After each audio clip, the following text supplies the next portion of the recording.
Good evening, ladies and gentlemen, and welcome to PA Live for some Bruins football action.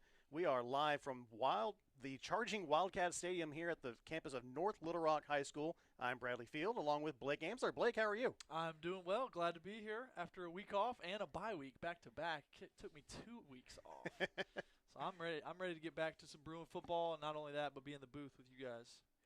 You're well rested. The Bruins should be well rested as well, as you said, coming off of a bye week last Friday.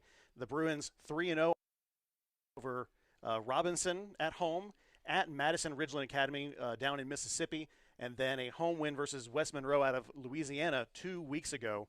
That was a 20-point victory on the campus of Pulaski Academy. The Charging, not quite the same season, starting off with an 0-4 record with losses at El Dorado, at home versus Rogers, at Benton, and then last week a 10-point defeat at Catholic High for the Charging Wildcats. From what I understand, they're dealing with some injuries and stuff as well. So yeah, for sure. Not the start that they're looking for, obviously starting 0-4, but I still think, in talking to some of the coaches beforehand, that there's still some dangerousness to this North Little Rock team. They've got speed, they've got size, they've got coaching. So they may not have put it together the first 4 games, but they are capable and definitely a worthy opponent here for the Bruins tonight. North Little Rock will start off kicking away to the Bruins, and here we go. Bouncing at the 20 and out of play for our first PI roofing penalty flag of the game. So 1st and 10 Bruins here with good field position to start the contest. If you've not yet joined in the Perfect Prediction contest, be sure you visit pabruins.tv and enter to win right now. About 30 minutes, actually a little more than 30 minutes until the form closes for Perfect Prediction. 7:30? Hey, you might tell everybody that I'm okay. Josh is okay. Yes. So Joshua Carroll is fine. Well, he's as fine as he can be. For those who know Josh, no, Josh is good. He's helping engineer things along with our crew. We have Eric Ellis and Cameron James helping out as well. Anybody else here? I guess that's just the 5 of us here bringing on this show here on the campus of North Little Rock High School. 1st and 10 for the Bruins from their own 35-yard line. Pitch back and complete across the 40, down to the 45, and out of bounds. Should be enough for a first down. A little bit. Do we have a flag? Yeah, penalty down there. So we have another PI roofing penalty flag on the play. Just a point about tonight's broadcast. You guys probably have a better vantage point than we do. We're looking through 2 panes of glass, and we're a little more separation than I've seen. Well, you have a construction column in front of you too, Bradley. So yeah, just on the left-hand side of the field. We're fine. We'll be but okay. Yeah, a penalty flag did go down there. It was a screen pass, and I think one of the linemen got caught blocking in the back. So that is going to back it up, make it 1st and about 20 coming up now. I believe that is Cobb in the shotgun. He's got 3 receivers to his right and a back on his left hip. Handoff to the back, pitch back to Cobb.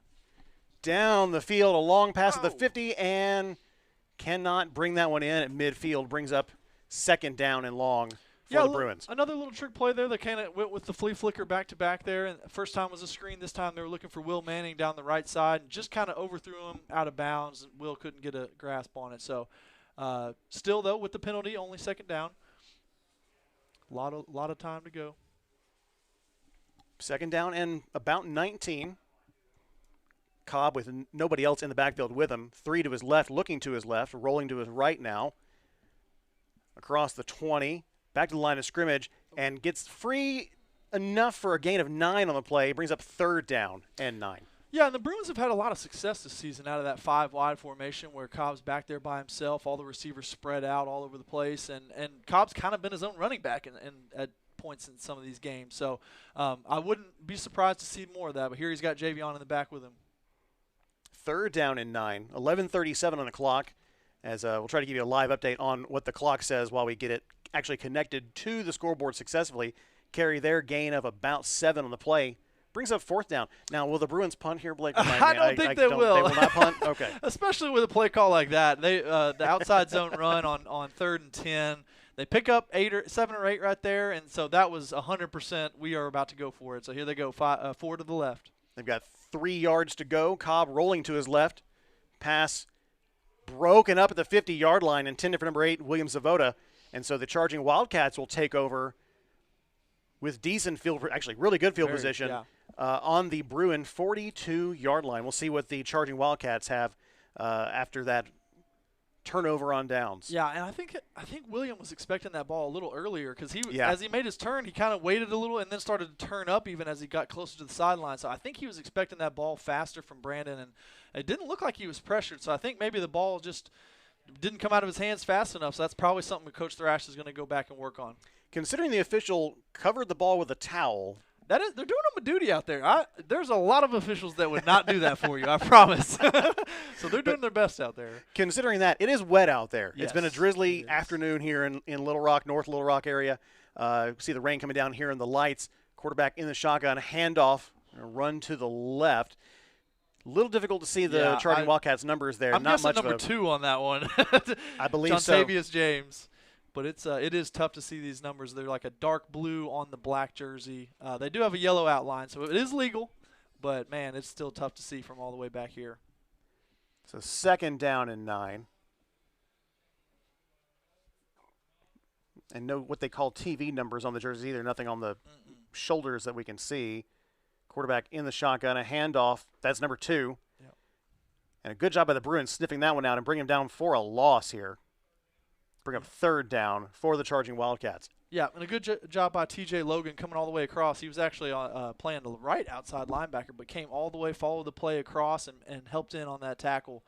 So good job by the PA defense so far to stop those 2 running plays and get them behind the sticks, 3rd and 10 coming up. Number 15, Will Jones is the quarterback for the charging Wildcats, 6 foot 180. He's a junior here at North Little Rock High. We'll probably see what he's got right here. He's got an empty set, 3rd and 10.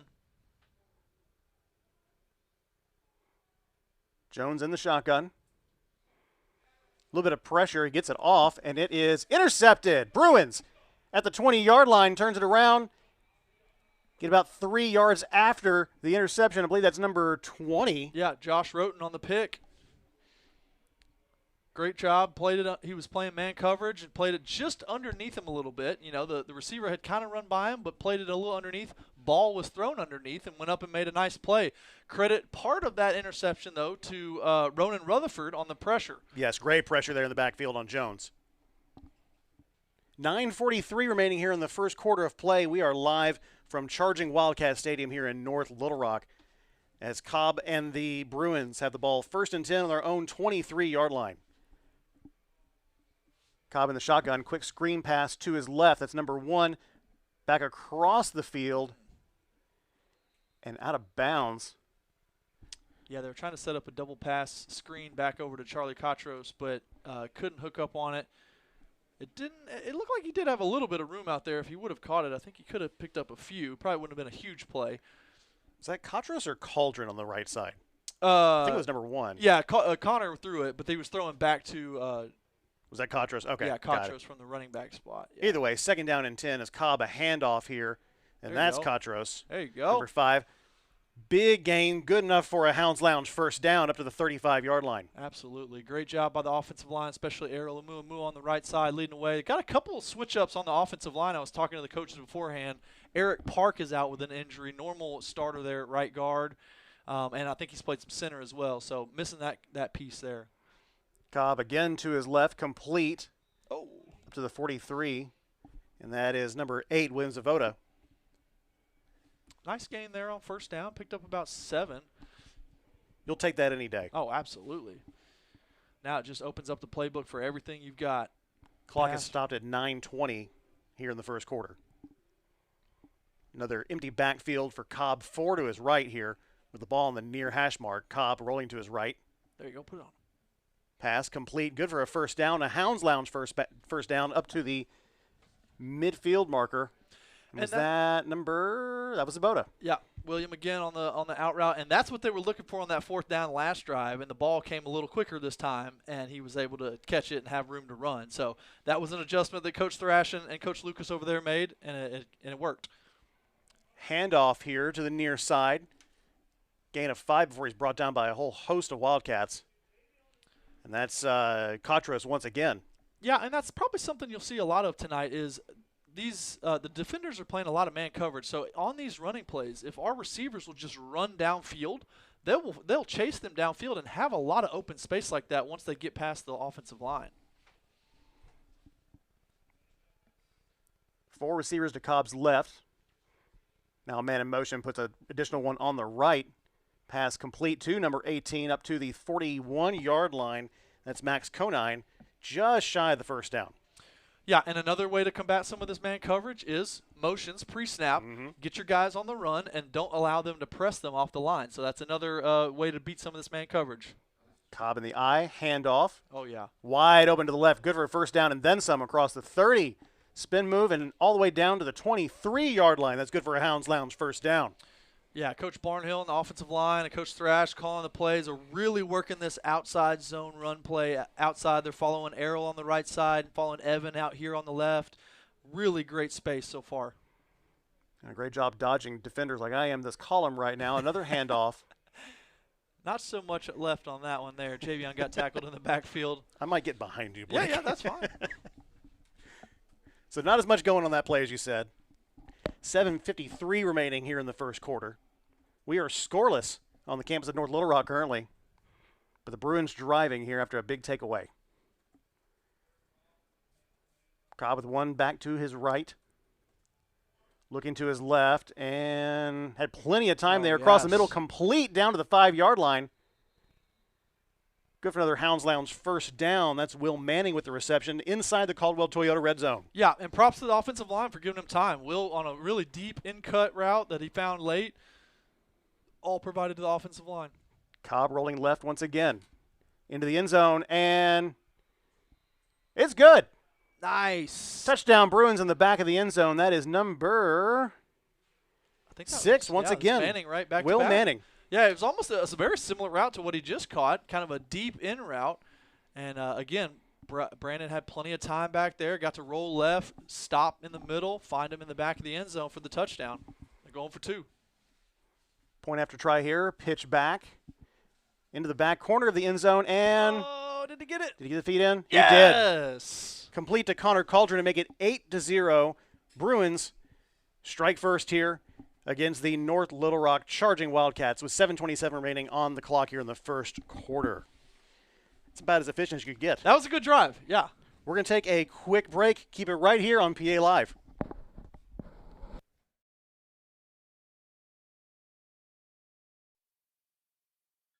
You know that Crown Trophy of Little Rock has every type of award to recognize athletes, students, and even coworkers.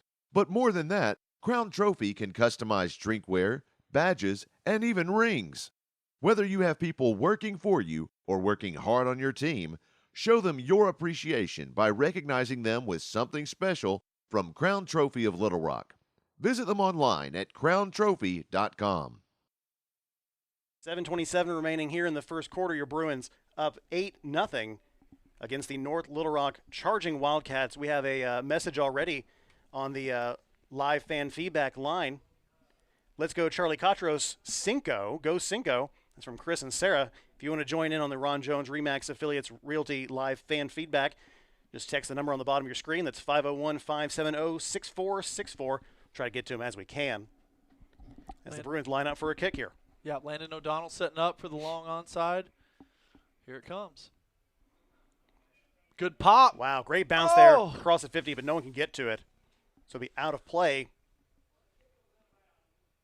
The PI roofing penalty flag there. So Charging Wildcats will have good position once again to start this drive. For those who are new to the broadcast, first of all, so am I. Hey, what do you know? So well, welcome. Look, you were here last week or on the last game, right? Oh, yeah, but not in this role. Yes. Not in this role. It's been a minute since I've done this. Thankfully, I have a radio background, and the way we like to do things is a little more radio similar. We like to describe things as best we can for fans who are listening in to the game that may be blind or visually impaired. So we're going to be as descriptive as possible while not being, inundating you with information. First and 10 here for the Charging Wildcats on their own 47-yard line. Pass across the middle. Intercepted. Wow. That's number 25. Back across the Wildcat 40-yard line. That's Max Allison? Yeah, and that's a new name we There haven't you really go. heard a lot of this year, but he's making an impact immediately. Big takeaway. Second one of the quarter for the Bruins. And they'll take over 1st and 10 on the Wildcat 39-yard line. Wow. Yeah, a huge shift there. Coach said Joshua. Oh, was it? Maybe did he change jersey? It was definitely 25. I thought That's I what I caught it. thought. Yeah, I saw the same thing you. 20 would be Joshua Roten, yes. I don't know. But I think his shirt said 25. I thought the same thing. We'll talk a little bit about fashion here in a moment. This Charlie Cobb. Sorry, goodness. Brandon Cobb in the shotgun once again. 3 to his left, looking over the middle of the field and overshoots his man a little flag bit. down late. There was some contact there Yeah. as Connor Cauldron was the intended receiver. Yeah, he was grabbing him a little bit as he almost got past him. You could see they were in cover 0. No safeties back, straight man coverage across, and Connor did get past him. So I think they should get him for a pass interference here. Yeah, pass interference here on the Wildcats. So that'll be a long penalty and 1st down for the Bruins. 15 yards. Bruins wearing white tops, white pants, gold helmets, and gold numbers on the shirts. So visibility from this distance is not great, really, for either team, as the Wildcats are wearing all black with blue numbers, dark blue helmets. Again, see no safeties out there. Pitch over to number 8. Back to the near side, across the 10, Go 5, corner. Come on. They're going to mark him Oh, he almost gave it to us. just shy. Oh, this He- other guy's coming in. Oh. Well, they're inside the Caldwell Toyota red zone. The side guy wanted to give it to us, but then the other ref came and said he may have saw a foot on the white out there. So That was a close call there, but he'll He take is. it after a big play. Was that number 8, Sabota? I think you're right. I kind of got caught up in the In the game logistics there. of it all? Yeah. And PA's moving really fast. Quick offsides penalty, which isn't going to cost North Little Rock too much. Half a foot. Yeah. 1st and goal from about a 1.5 feet out.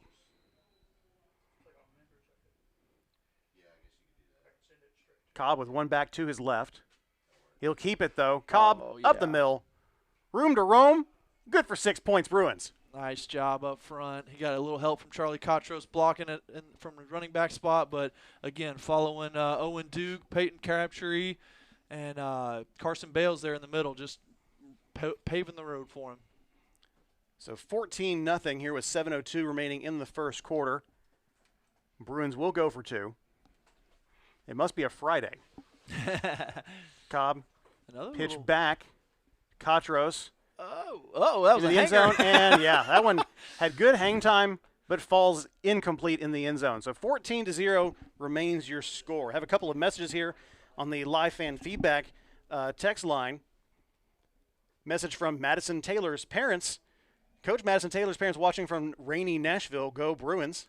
Yeah, you're getting the same weather we are.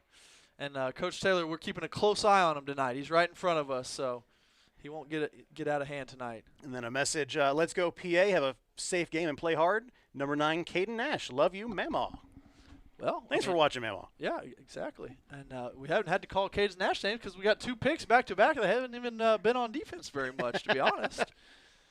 Reminder, the Perfect Prediction contest is still open. Go to pabruins.tv for your chance to win. Predict the score, the final score of tonight's game. The closest to will win a prize. It's a gift card to Homer's Kitchen Table. Gift card to Homer's Kitchen Table. Grand prize. Yeah. That is it. Brought to you by Rise Counseling. Was that written down? It was. That's the Perfect Prediction contest sponsored by Rise Counseling. So thank you to them as we have a kickoff here. And I believe the Wildcats successfully cover that one just inside their own territory. 1st and 10 for North Little Rock. 7:01 remaining in the first quarter. Yeah, Landon got some good spin on that kick. It just never squibbed away or got away from the defender. So did a good job covering on the other side, and they're going to take over. So you can't ask for a better start for the Yeah. Bruins. Back-to-back picks on defense, leading to 2 scores. And, yeah, they're rolling. I kind of have a feeling North Little Rock's probably going to get back to the run game here and see what this running back's made of. In this weather and with that luck so far here for their first 2 possessions, I wouldn't blame them at all. New quarterback in, actually. Is that number 18? Yeah, it does. Corey look like 18. Marshall under center. And I think he gave it to 2. He did. Back to 2. That was Jontavius James with the carry. Gain of 1 on that play for the Wildcats. Yeah, so good job by the defensive front. He ran right into Peyton Adams and Owen O'Donnell there on the left side of the defense that held up. So 2nd and 9 here with 6:39. The clock is rolling here in the first quarter. Corey Marshall in the shotgun. One back behind him. He'll roll to his right. Quick pass. He's under pressure. Ooh. And incomplete, intended for number 34, Centonio Dykes. Yeah, not only good coverage by Jake Fuller, there wasn't much to throw at, but also had Jackson Redmond right in his face off the bootleg. Had to get rid of it quick. So 3rd down and 9 for the Wildcats. And as soon as we say they'll run it more, they... Right, well, now it's 3rd and 9, so they probably will have to take it to the air here. We'll see what this second quarterback's got. I don't know if they continually change him out throughout the game. It sounded like they did. Okay. Because when I asked who's your starting quarterback, they gave me 2 names. They were So, unsure? I mean, okay. So I don't know if it's a platoon situation or what the deal is, but we have a PI roofing penalty flag here. Corey Marshall, 5'7", 185. He's a junior here at North Little Rock. Delay game called there. They'll back him up 5. So 3rd and 14 for the charging Wildcats. I love that their name – I'm not from here, for those who don't know. I love that North Little Rock's name is the merging of 2 high schools' nicknames. Yeah. I forget what – yes. Yeah. Because one – I don't remember when this was. I've talked – Randy in the press box at the Travs.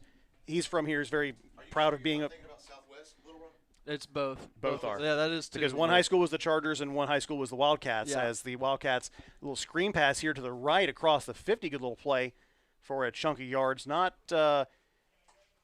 close enough for a first down, about 4 yards shy. Yeah, but James definitely showed the speed there, so I wouldn't be surprised if they try to get him out in open space and some of those screen passes. Looks like they're going to go for it here. I don't think the punt team's coming out. A little Homer's Kitchen Table 4th down action for the charging Wildcats. And looks like Will Jones is back in there at quarterback. 1 receiver on the far side, 2 on the near, and they'll switch things up after getting set. I see no safeties out there for PA, so they're expecting a quick – oh. Jones and, yep. So a kick there. And, oh, no, the Bruins have no one ready to catch it. That never happens, though. Did he get that inside? No, that was a touchback. Okay, they call the touchback there. Through. So Bruins will take back over, 1st and 10, on their own 20. But yeah, Joshua, you didn't know that? Josh is here, by the way. Yeah, there was I think they called it Old Main is one of them, and the East, maybe North Little Rock East was the other one. And, yeah, whenever they merged, this was probably, during my parents' lifetime, I think, in the, a long time ago. Yeah, back when the dinosaurs were, yeah. So this was right after they found that little rock. And then said, let's move north of that. 1st and 10 for the Bruins. So, yeah, it's not a portmanteau, but it kind of is, where it's just 2 nicknames kind of smushed together. But we like it. Charging Wildcats. We'll take it. But, yeah, for Josh's point, though, as well, Southwest was the merge of the Lions. Oh, we have a text. And the War Eagles. Yeah. The 1990-91 school year, Northeast Chargers joined with the Old Main Wildcats. Thank you to whoever texted that. 91. Okay. Yeah. There we go. There you go. Yeah. We were 90-91. We were close. That was within my lifetime, so not ancient history. We take that back as Bruins here 1st and 10, a little gain of 12. Yeah, Brandon Cobb on the keeper there. They went 5 wide and opened up the middle. We've seen that time and time again this season already. Brandon had a huge game, multiple of those type of plays against MRA a few weeks back, and we're right back to it. Now Javion's back there with him. So 1st and 10 after that gain of 12. Cobb, a handoff to number, is that Javion Walker, 19? Yep. Gain of about 4 on the play brings up 2nd down for the Bruins. And I see a couple more couple more shifts on the offensive line. It looks like number 64, Ethan Reynolds, came in, sophomore center. So he's kind of getting in the mix now. We haven't seen him much in the starting rotation, but here he is. Approaching 5 minutes left here in the first quarter. A pitch to Sabota across the 40-yard line. Yep. And out of bounds across the 45. Yep, that's William Sabota. Got the first down, and William just uses that big body to get out there, and it's just not easy to take down. They kind of strung him out all the way to the sideline, but even as he reached the sideline, they were trying to push him down. He still wouldn't go down, so really using that strength. So a Hounds Lounge first down for the Bruins. Under 5 to go here in the first quarter. Cobb in the shotgun. 3 receivers to his right, 1 to his left. Walker behind him. And not a handoff to Walker. Cobb, plenty of time. Throw. Ooh, up high. Brought back down complete. Great catch there for a gain of 8 on the play.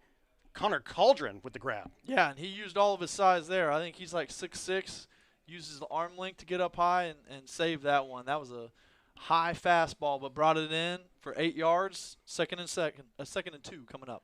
Great grab. Cobb here on second down in the shotgun once again. Rolling to his left, and he'll take it. Over to the sideline after a gain of 4. Good for a Hounds Lounge first down.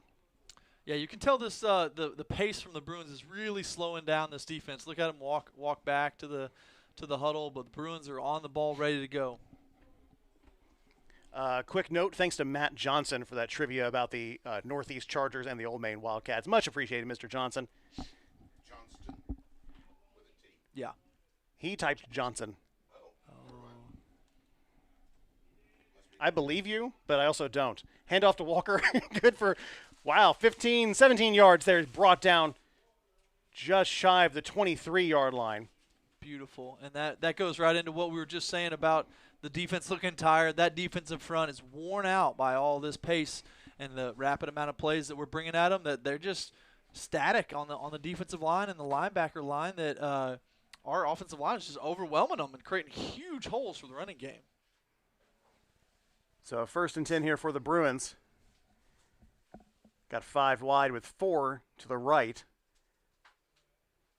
Bruins moving right to left across your radio dial, as I would say 40 years ago. Cobb in the backfield. He's got plenty of time. Pass just shy of his receiver. That's number 7, Mason Greathouse. Yeah, and Greathouse got shoved into a lot more action when Walden Culpepper went down with his injury. So Greathouse is getting shoved into action. Had a great game against Monroe last week and is still continuing that here. Couldn't connect on that one, but got open. 2nd and 10 coming up.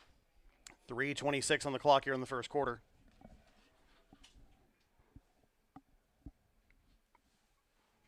Cobb looking to his sideline, and then back to action. 2 receivers on either side. Great protection. Into the end zone, and it is, through the hands. That would have been a difficult catch, especially with a wet ball, but incomplete. Brings up 3rd down. And how about that? They both just went through the play clock bars there. I mean, they're padded, but, man, that was awesome to watch them both slide through the middle of that. Great aim, right? Exactly what they wanted to do. Exactly. 3rd and 10 now. Great job by the offensive line so far, giving plenty of time to Brandon. I have a feeling that's coming again. Absolutely. Pitch here to Walker. We were both wrong. Yeah. Walker up the middle. And should be good. Yes. Good for a first down. A Hounds Lounge first down as we are inside the Caldwell Toyota red zone. Yeah, and that's that offensive line just continuing to lean on the defensive front 6, front 7 of the Wildcats. So 1st and 10 here on the 11-yard line for the Bruins. Cobb looking to his left. We have some laundry on the field, it looks like. Into the end zone, and that's a catch. Yeah. Touchdown Bruins. Did I see a flag earlier? I did not see one, but I I'm could seeing have missed things. it for sure. It doesn't seem like there is one out there. So I think that touchdown for Mason Greathouse is going to stand. That makes it 20-0. Bruins with an early and big lead here with 2:52 remaining here in the first quarter.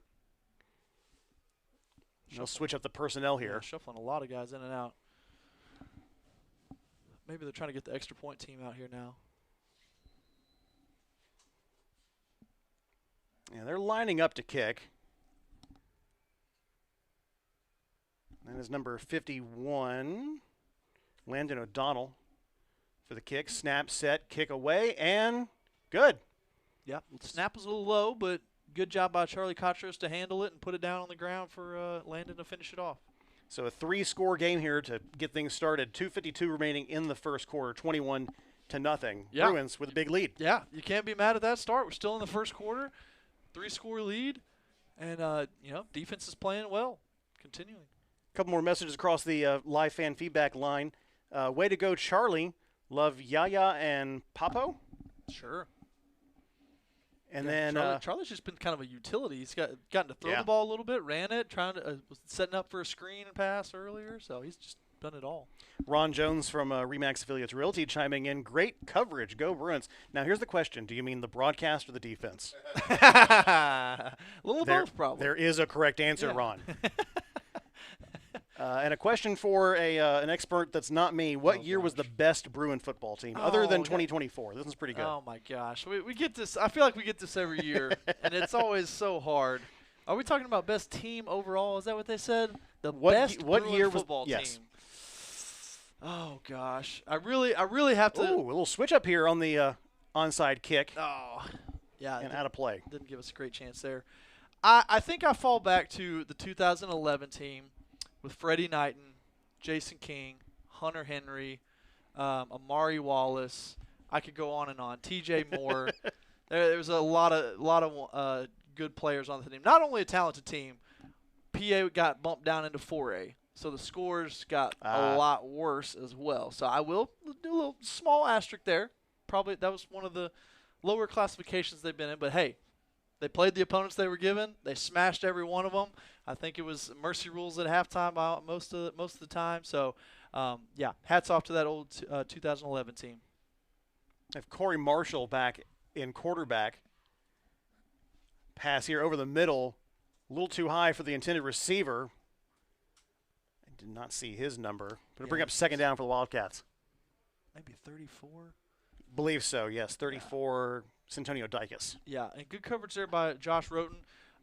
Again, you see Bruins not have any deep safeties here, so we're willing to play man coverage with these guys. I was a little worried about that. I wasn't sure if we were going to keep that same strategy as we're used to seeing, a lot of man coverage and a lot of blitzing, or maybe we keep a safety back to cover some of these long, deep shots that they're going to take. I feel like we're going to see more of those deep shots down the field from North Little Rock. 2nd and 10 for the Wildcats. Man in motion to the left. Oh, Ooh. and it knocked up. Was that a catch? I think he got it. Wow. That was 44 on the deflection, Ronan Rutherford. And Landon caught it off the deflection, Landon O'Donnell. So the 3rd interception for the Bruins with their best field position so far. Defensive lineman, big boy gets the pick. You got to love those.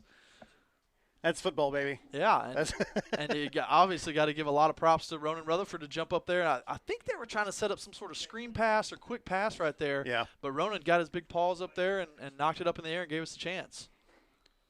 So Bruins will take over on the Wildcat 37-yard line. And look at this formation here. We hadn't seen this before. This is compact for Bruin football. It definitely is. And they spread it out a little bit. Oh, and now you've got William at quarterback, Brandon out here on the left. Yeah, why not? Who knows what's coming? Here you go. Reverse over to Cobb on the right. And Sabota complete across the 30. Good for a Hounds Lounge first down as he goes out of play at the 24-yard line. 2:37 remaining in the quarter. Yeah, still some time left in the first quarter. And, that was very well executed in my opinion. I mean, they had their motion down. They had the handoffs from Javion to toss to Brandon, got it to William. Like, all the parts are moving here. The important thing is that he dumbfounded Blake Amsler in the process. 1st and 10 here for the Bruins. Wildcats stacking things up. Another compact formation. Walker in motion. Cobb over the middle, wide open. Connor Caldron, touchdown Bruins. Yes. Beautiful pass Brandon got it off just at the right time, was about to take a hit. Yeah. May have taken a hit there at the end. I kind of took my eyes off it, but got the ball off. Connor was behind the defense. No safety back there to help. And a nice, easy touchdown. We love those. 2:32 remaining in the quarter. And it's now a 4-possession game. I wasn't expecting this. I mean, I was expecting the Bruins to play well, but they've exceeded my expectations so far. O'Donnell back out for the kick try. Is that Cotros to hold? Yep. And watch the snap this time. We had a little wobbly snap last time. We'll see if it's better here. Snap, set, kick up. O'Donnell, good. Yeah. Yep. Nice. 28-0. Much smoother operation there. We'll take a quick breather here at Wildcat Stadium. Keep it here on PA Live.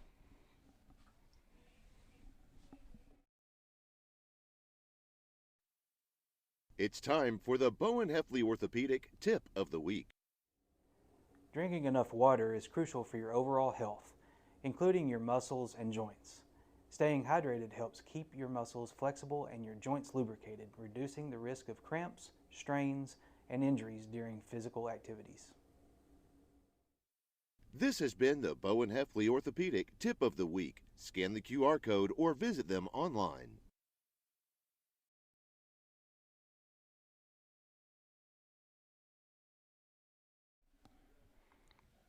Two minutes, 32 seconds remaining here in the first quarter. Pulaski Academy leads North Little Rock 28-0. With the Bruins ready to kick off, getting ready to kick off here. Bradley Field with Blake Amsler. Fifth game of the year for the Wildcats. Fourth game of the year for the Bruins. O'Donnell ready to kick. Oh, snuck it in the middle. Oh. Almost. So we're covered by North Little Rock here. Yeah, good coverage there by number 11, Daylon McKinley. Got down on it, and he was the only one there. So if he wasn't going to make it, Landon was about to hop on that one. So the Bruins have 3 interceptions so far in this game. It is it's not quite wet and wild, but it is quite drizzly outside. Yeah, I keep looking up at the lights. It looks like it may have died down. Well, no, I say that. It's still coming down pretty good. We also have multiple sets of glass between us and the outdoors, so yeah. Bear with us here. Hey, a Bruins punt. Bear with us? Hey. Bruin with us. That'll work too. Pressure's on. Jones. Pitch goes out. Oh, my. Wow. Whoa. Dangerous play there. We're scrambling in the backfield. Wow. And brought back down at the 45-yard line, so a loss of 5 on that play. Yeah. Could have been a loss of 15 probably, yes. but somehow turned who into that. was that? I think that was number 2. I think it was just a little handoff or an option pitch to him. So Jontavius James. I think. But man, James is senior. A lot of moves. 5'9", 155, and he's quick. He is. He was scrambling eggs in the backfield. And that's what you don't want to happen. You know, a lot of those busted plays can turn into huge ones, especially if you let him get loose out here and in the open field, he's going to make you pay. Oh, yeah. He evaded several Bruins on that play, but loss of 4. Second down here. Jones airing it out and too far for everybody. Intended for number 4, Shavers. Yeah, and perfectly played on the defensive side by Caleb Kelly. Again, Coach Taylor and Coach Jones really putting a lot of trust in those corners to lock up the receivers wide out here, and they're doing a good job so far. Quick message from a couple touchdowns ago. Way to go, Mason Greathouse from grandmother in Nashville, Arkansas. Be sure to text us on the number on the bottom of your screen for the live fan feedback. Jones, not much time, brought down behind his own 40-yard line. JT Phelan sneaking in there, getting the sack. Loss of 7 on the play, brings up a big Homer's kitchen table 4th down. Yeah, and this defensive line's really turning into a problem for a lot of these offenses. Is just those 3, senior guys. You got Peyton Adams, Ronan Rutherford, JT Phelan, and you see an interesting move here. You put JT out there, but you've got Peyton Adams at a defensive end spot now. He's normally the nose guard. Wildcats taking their time here, and now they'll adjust into a punt formation. Low snap, but the kick is away. Bounce at the 30 and take a slight Wildcat roll. They'll down it inside the PA. It's Almost still to the rolling, 20. isn't it? Almost down to the 20-yard line. And that's where the Bruins will take over. 45 seconds on the clock here in the first quarter. Bruins having a good game so far. Is that a fair assessment? Yeah, okay, for sure. Cool. And it's these are the type of games that PA thrives in. Is that when the game continues to go on really long? Like, yeah. If you check the scoreboard on Fearless Friday, the amount of games that maybe at halftime or at least in the second quarter are probably 99% of them. And this game's still got 45 seconds left in the first quarter. That means that PA's scoring a lot, we're onside kicking a lot, and creating a bunch of possessions for these teams, and we're playing really, really well. Quick swinging gate out to Connor on the right side. He's got a lot of room, and blockers in front. Still pushing the pile Still going. A little bit. Good night. They finally blow it dead. I'd say that's good for a Hounds Lounge first down, don't you? Yeah, well past the first down. Down to their own 38-yard line. And I don't think that clock ran because it only took off a second. Yeah. And now it's running. There we go. Yeah, they're making it up time a little bit. So 36 seconds and counting. Another 1st and 10 for Pulaski Academy. A compact set here. Send Katros well wide here on the left. Cobb across the middle and overshot. Intended for Mason Greathouse. Brings up 2nd and 10. 21 seconds here in the quarter. Yeah, and you're going to see PA continue to take shots like that if they keep playing with this cover zero look, no safeties, playing man across the board, and the offensive line's doing a good enough job up front to give Brandon time. You are going to continue to see this PA offense take shots. 2nd down and 10. Cobb, 2 receivers either side, but he'll hand off. Is that Katros, I believe? Yep. Gain of 6, maybe 7 on the play. Up to the 45. They'll mark it at the 44-yard line. Yeah, and we actually missed a couple blocks up front, but Katros kind of shrugged one off and got those yards on his own there. And it looks like they will let the clock expire here in the first frame of play. Bruins with a big 28-0 lead here at North Little Rock High School. We will take a quick break. Keep it right here on PA Live. Whether you need a break or your pup just needs some playtime, Hounds Lounge provides unbeatable measures for an exciting day for your woofs. With a strong focus on health and safety, Hounds Lounge is committed to service your dog with the best possible care. They will spend their days socializing with furry friends and exercising in our supervised, cage-free indoor and outdoor play areas. Those spending a few days with us will spend their nights cozily tucked away in a personal pet suite for a comfortable night's rest, all while being cared for by our professionally trained staff 24/7. Learn more about our boarding, daycare, and grooming services at houndslounge.com.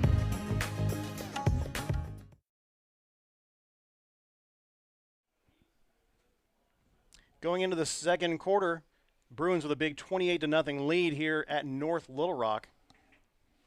Welcome back to PA Live. Once again, you can join us on the live fan feedback line. Shoot us a text at 501-570-6464, the number on the bottom of your screen. Another Go Cinco from Chris and Sarah. And so it's really funny because we're actually behind the PA coaches. They're not as vocal as I thought they would be, but when they are, goodness. Screen pass to the left as we've flipped the field. Go, wow. Connor! Woo! And with flag on the play as well after a big gain. Probably a penalty presented by PI Roofing. Hey, we're still working out some kinks here. If you'd give me half a second more, Josh. Half a second. Holding is the call on the Bruins. So they'll We're back just having this some one fun up. here. Yeah, back to your point about the coaches not going too crazy. It does help when you're up 28-0 in the first quarter. True. You may not have as many things to yell about and fix. Well, they'll back things up here on this penalty. And another thing. And or will will Yeah, be. What's going on? Well, it's going to be 10 yards from the spot of the foul, so we Okay, actually got got the it, first yeah. down, and they're going to back it up 10. So they're still going to mark it as 3rd and 2 here. So a gain of 3 on the penalty. Basically. Yeah, kind of. That's what it ends up being. Oh, 3rd and 2, offsides. and They yep. jumped. Defensive line jumped. Another thing to point out, we'll let the ref talk here. Offsides is the call. So that'll give the Bruins the first down. One thing I was also going to mention was you kind of see us using some of these trick play formations even though we're up 28. The reason behind that, I'll give you a little insight into it, is that what PA's doing here is they're getting a bunch of random formations on film for the next teams that they have to play to at least waste time potentially preparing for that. So can they use it next week? They may. A little bit of We 40 never chess know. here for PA. Yeah, exactly. Cobb airing it out. Ooh, just through the outstretched hands of number 10, Jackson Redmond. Incomplete, brings up 2nd down. After what was a Hounds Lounge first down, Josh. But now it's a 2nd down. So a little bit of trickeration for the long haul from the coaching staff. Mm-hmm. Yeah, That's interesting. It's been a staple around our parts for a long time. That's sneaky. Cobb rolling back. We have a flag in the backfield. Pass is complete. It's Cotros, I believe. Yeah, this one's coming back, though.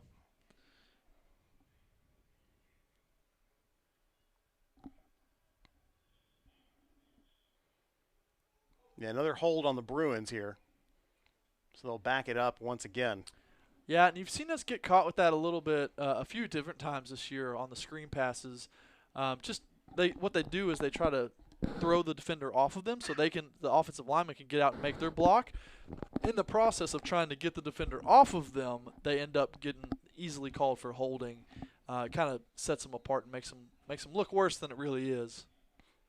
A long 2nd down coming up now. Yeah, 20 to gain here. Cobb in the shotgun, 2 receivers on either side. Airing it out once again, far side, and it is just a little too far. I believe that hit the official. I think it did. Standing out of bounds. Thought he was going to bring that one in. So it brings up 3rd and long for the Bruins. Yeah, looking for Javion down the left sideline there. But, again, out of bounds, too far for him.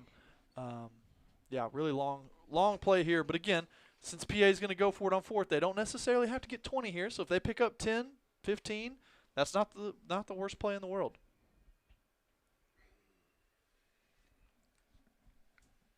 .11:33 on the clock here in the 2nd quarter. And PA's really taking their time now. Play clock down to 5. Have to hurry up or call a timeout here. I'm thinking 2, 1, and they're gonna take the 5 here, or call a timeout. I didn't see Coach Lucas call a timeout. Delay of game on the Bruins.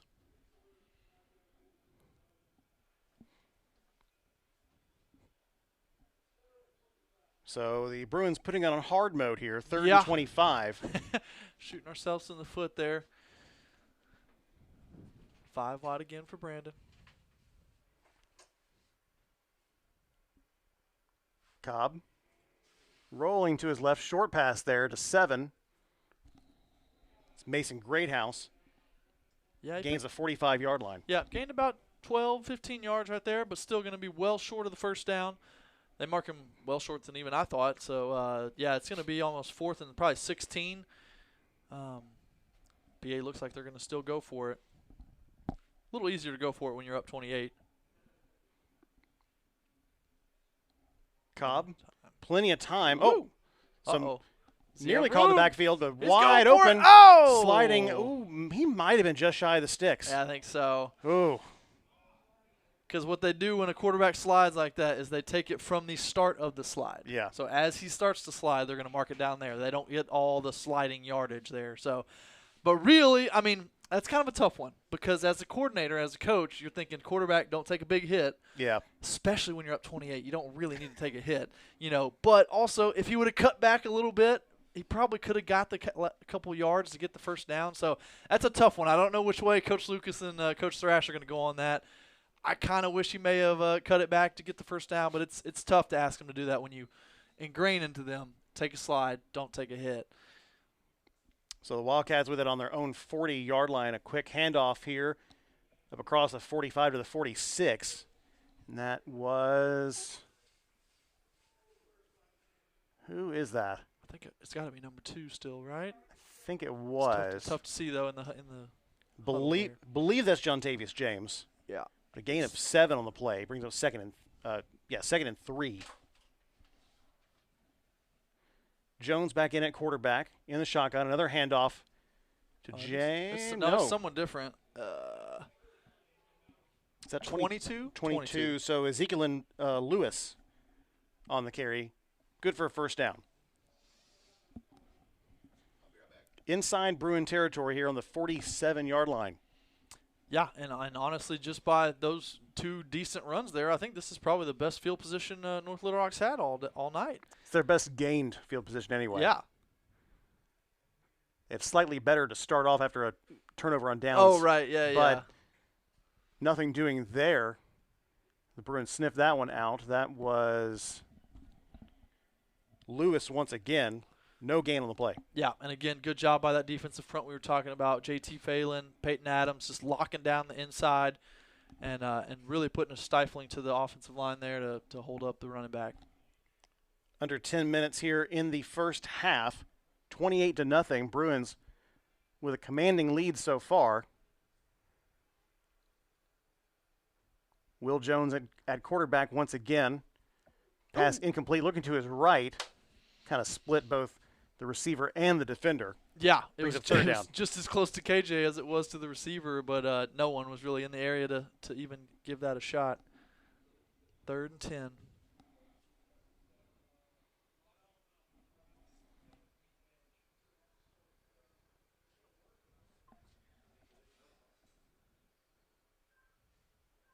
Coaching staff for the Wildcats very animated on the near sideline. Yeah, and their play clock's running down too, under 10 seconds now.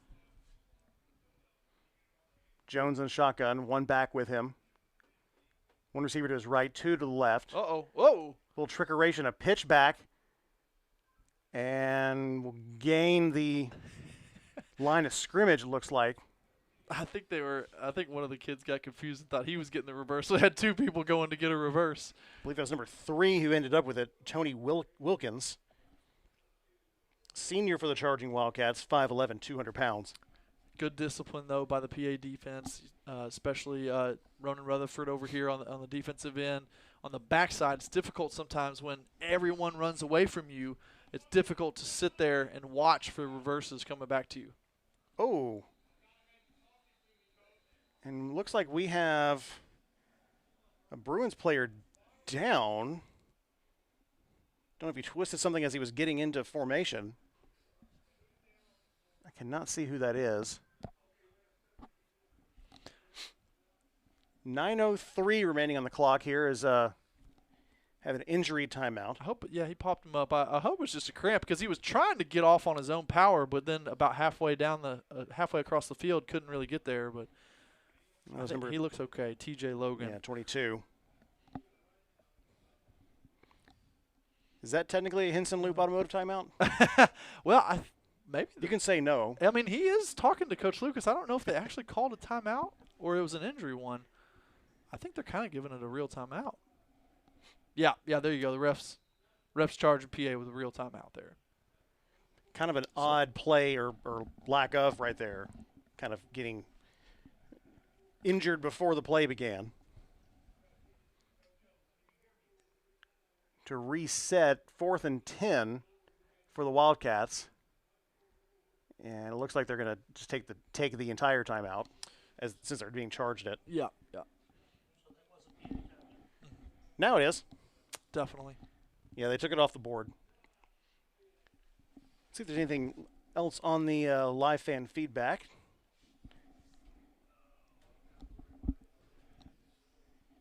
(501-570-6464).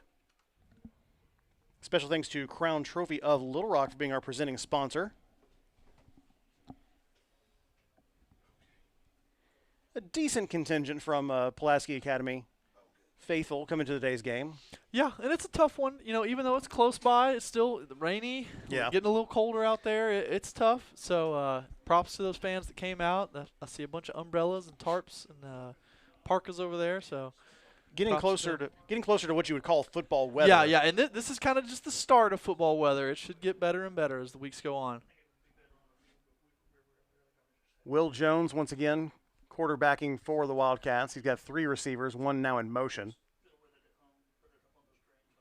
Here in a big 4th and 10 for North Little Rock.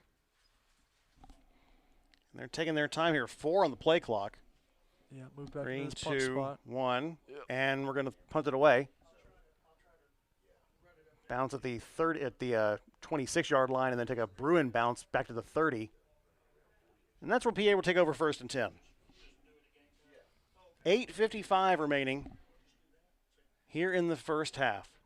Yeah, PA is definitely going to want to finish this drive off with a touchdown, get it up to a 35-point lead going into halftime. So remind me, at what point does the clock keep going? So in the second half, any point in time, if you're up by 35. 35, thank you. The sportsmanship rule is in effect. And it does not go. It doesn't change back if you get it underneath 35. It's in effect for the rest of the game.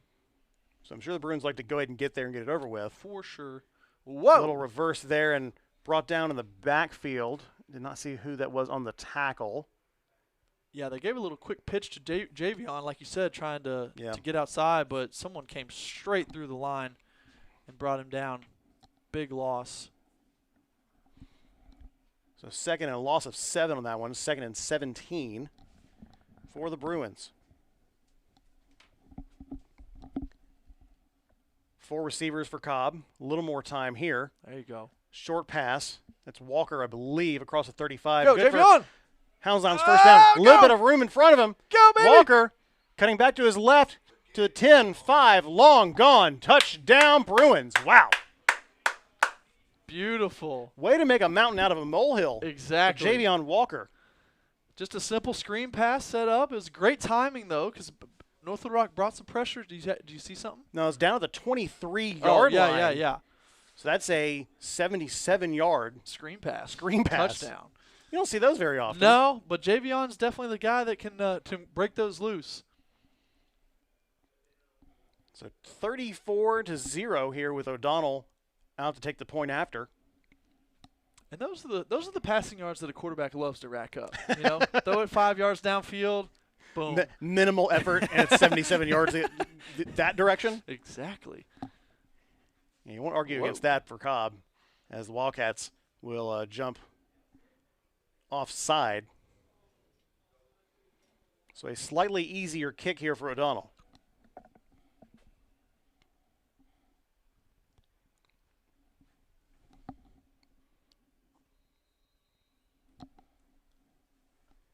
Katros will hold.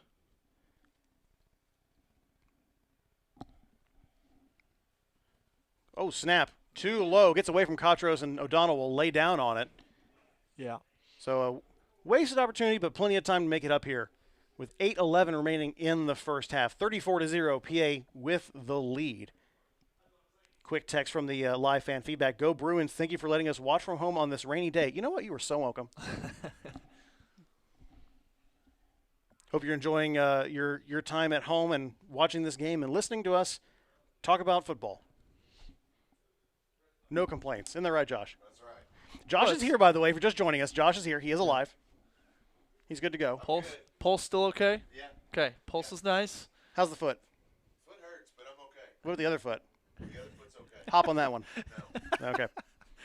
I'm Bradley Field. He's Blake Ansler, joining you from Charging Wildcat Stadium here on the campus of North Little Rock High School. 34-0 is your score, with the Bruins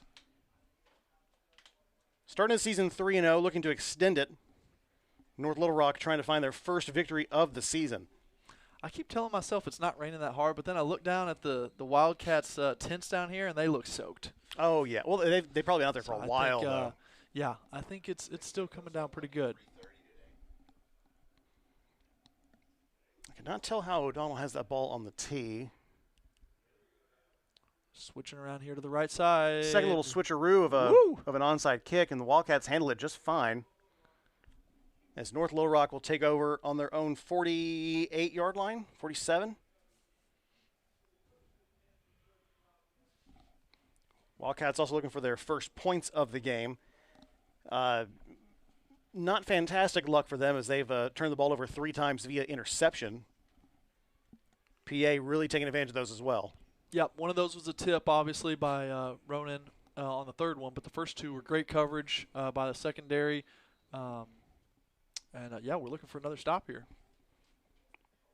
Got Corey Marshall back at quarterback, a handoff to number 22, Lewis, and he gets back up to the line of scrimmage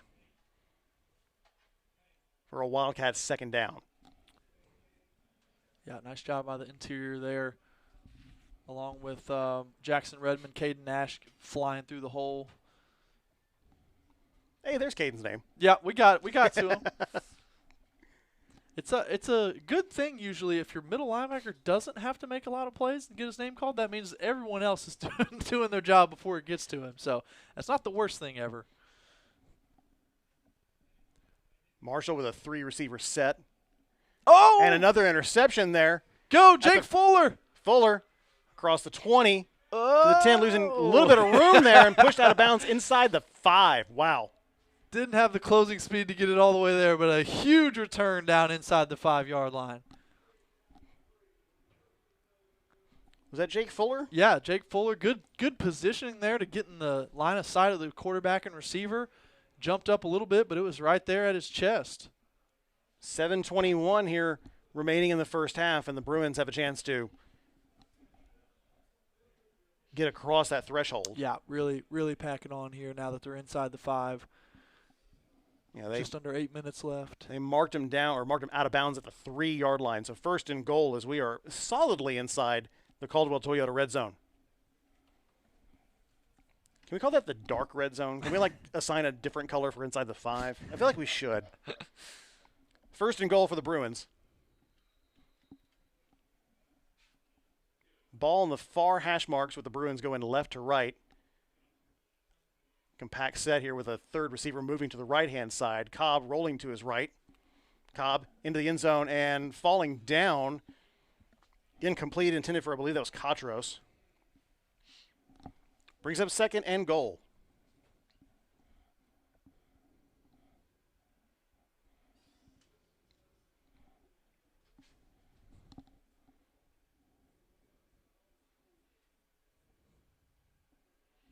Bruins look like they're going to go 5 wide here, but don't count out Brandon's legs here on the keeper. They're going to spread things out. Cobb looking to the end zone. And complete. Touchdown Bruins. William Savota there with the catch. Yep. Falling down into 6 points.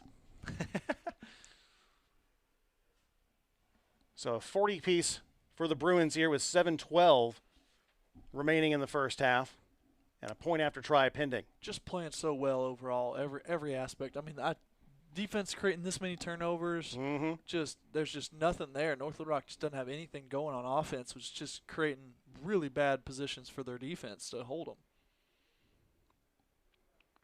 See if they can get the snap better here. Better snap. Kick is low, but good. Makes it 41-0. Bruins with a commanding lead here with 7:12 remaining in the first half. You want to take a break? We're going to break it right here. Keep it on PA Live. At Caldwell Toyota, they are passionate about helping drivers find the vehicle that's right for them for the most affordable prices possible. That's why they carry such a large selection of new Toyota models, because whether you're looking for something sporty, efficient, versatile, family-friendly, rugged, or all of the above, they are confident they have a new Toyota model to meet all of your needs and then some. Visit them online at caldwelltoyota.com. Hey, we're back. 7:12 remaining here in the first half. Bruins have taken a 41-0 lead. Thanks in large part to 4 interceptions from the Bruins defense. No complaints there from Coach Lucas, I'm sure. And they'll actually boot this one out of bounds.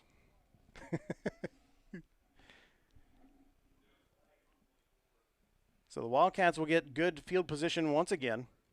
That is the only thing, is me being relatively new to the PA Bruins kickoff game is just you're constantly giving good field position to your opponents. Yeah. That's the only thing about it.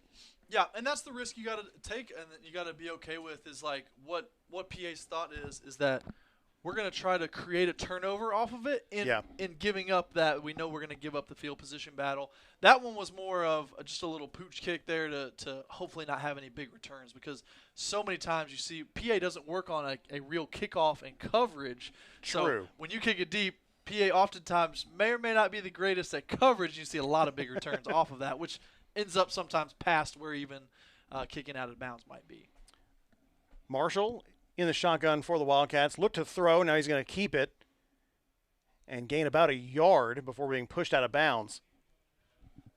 Yeah, good contained by somebody there. I think that may be Caden Nash that went down after the tackle. And he is still down. I can't tell who that is. I'm trying to see who's not out there.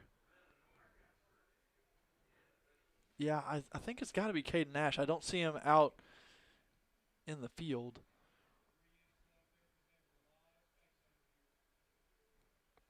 Number 9. Yeah. Caden Nash, you're correct. You have some scores here for us? Yeah, I was going to, if we want to get to those, we can now, or maybe we can wait till halftime too. I don't know. Josh, do you have a bunch planned at halftime? No. Okay, we can catch up on the halftime scores as we get closer to it. So, folks, you have to wait. Yeah, that's a teaser right there. You have to wait till the Ackles Carpet One halftime show, which we will show you other team scores. Handoff here by the Wildcats. Number 2 on the carry. Jontavius James. I did take your light away, though. Yeah, well, is what it is. I'm coming back to you. It's all good. And we have a hold here against North Little Rock, so they'll back it up after what would have been a gain of 4 on the play. So second down, and that was a big penalty, too, Yeah. because, again, they take the 10 yards from the spot of the foul, so I think it ended up being almost a 12 or 14-yard penalty. brings up second down and 19 to go for the Wildcats.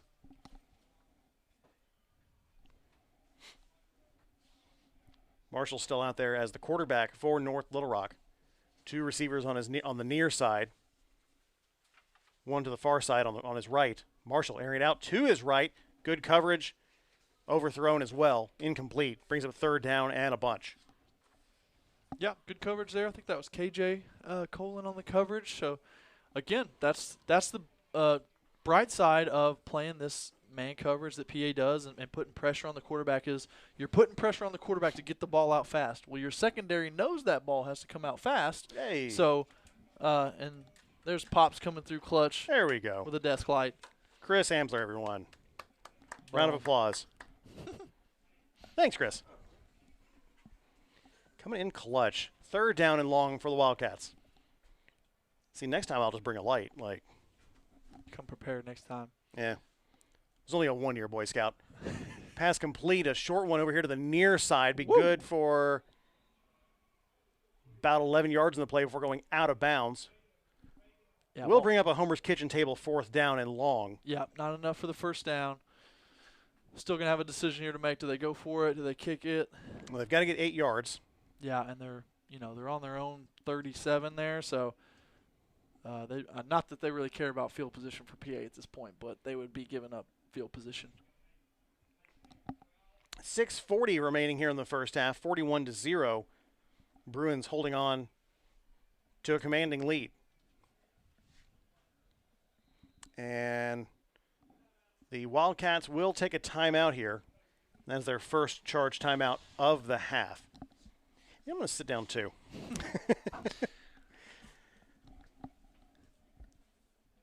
Once again, if you want to join the conversation, feel free to shoot us a text on the Ron Jones RE/MAX Affiliates Realty live fan feedback line, 501-570-6464.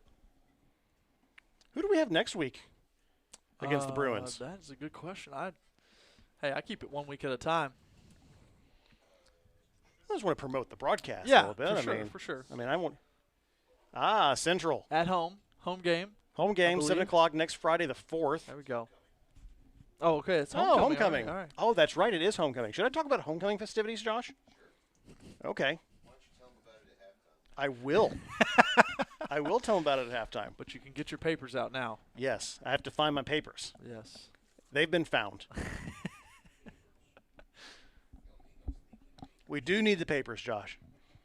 4th down and more like 8 for the Wildcats here. They bring everybody in. They're going to punt this one away. Woo. They don't give the punter a lot of room, do they? He has one step. That's all he gets.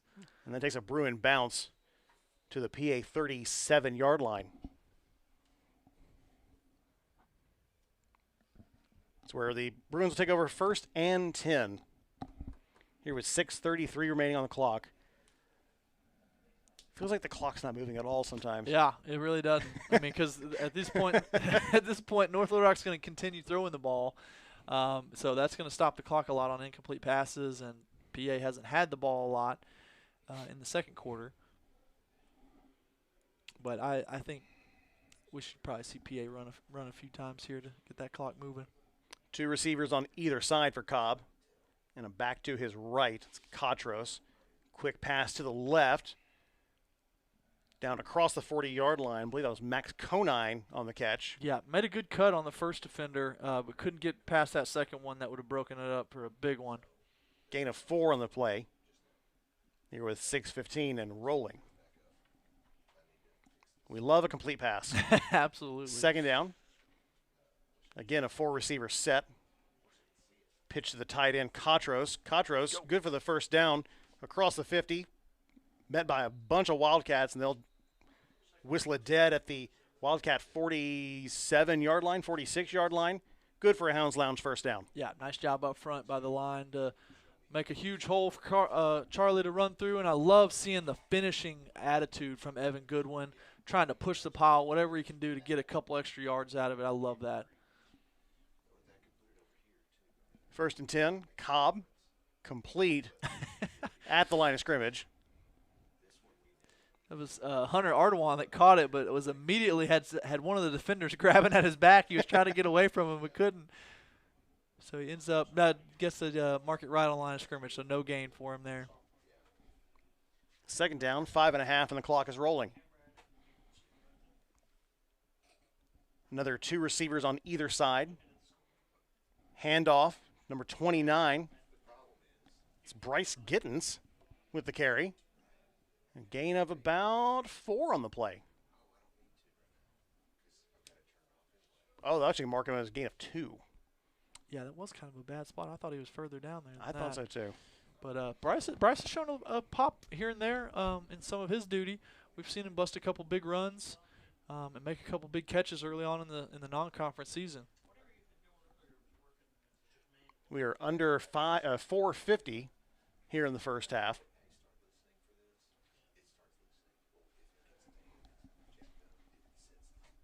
Cobb in the shotgun, a 5-receiver set. Whoa. Pitch over and brought down in the backfield. Yeah, North Little Rock snuffed that one out. That defensive lineman there. Believe 99 maybe? I think that may have been Raymond Hunter, the junior defensive lineman. 4th down and 14. A rare 4th and long for the Bruins. Another 4-receiver set. Cobb, a handoff, and a reverse. Whoa. Back to the right, Katros, and brought down in the backfield. I think that was actually Mason Greathouse. You're right, who sorry, got the Greathouse. reverse, but yeah, still well short. Lost even 3 more yards. So going to be a turnover on downs, like you said, and North Little Rock will take over from the PA side. 4 minutes even on the clock here with the Wildcats. Another opportunity to put some points on the board here before the break. And if you're a PA fan, you got to think, hey, our defense has been playing so well. We've done our part. We've had plenty of turnovers. We've gotten some turnover on downs, and maybe it's not the worst thing ever to to turn the ball over on your own side of the field. They've been playing so well. Yeah, 4 interceptions so far, benefiting the Bruins. A big part of the story of this game. Will Jones back in quarterback, low snap in the shotgun. over the middle and incomplete as we have a referee ducking out of the way of that one. Yeah, good coverage there by Joshua Roten, and as well, I think that receiver may have heard some footsteps from Caden Nash coming as well.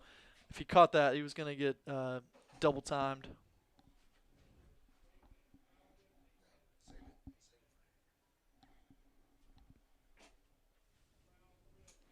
Wildcats taking their time here. 2nd down and 10. 3:56 remaining on the clock, and once again, it's crawling. Oh yeah. Jones in the shotgun again. A little bit of pressure there. Complete. Nice tackle. Across the 40-yard line. Yeah, great tackle there. Pass was complete to, believe, Davian Withers, number 1. Yeah, looks that way. And Joshua Roten was there to make that great tackle. Coverage, he was a little bit far on the coverage, but right when that catch got made, instantly going to his waist, down to his legs, brought him down for a 3rd and 3 coming up. Yep, gain of 7 on that play. 3:25 on the clock. Jones, the shotgun, a quick handoff there, and a loss of 1 on this one. Great job by the Bruins sniffing that one out. Yeah, who's down there at the bottom of that pile? Jackson Redmond down there at the bottom. Believe so. Going to mark it as a loss of 1. Actually, I saw Jake Fuller there. Yeah, he was popping getting up in there too. Yeah. Yeah, fourth and 4. Clock is rolling. I can't imagine North Little Rock punts this ball as far down as they are. 4th and 4.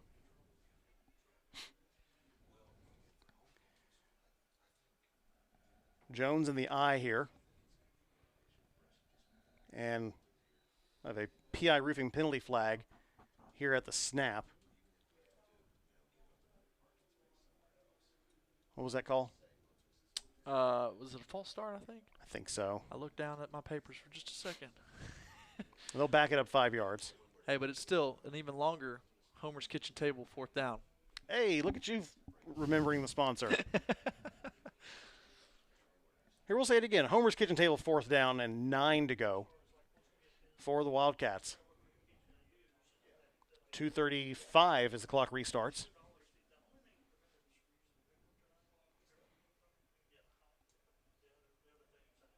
Jones in the shotgun. 1 back behind him. 3 receiver set. Jones looking downfield across the middle, and did he take that away? Another one. Wow. Jack Trefla, I think. Yes. Number Yeah. 4, Jack Trefla, taking away the 5th interception for the Bruins here in this first half. Wow. Just picking everything off.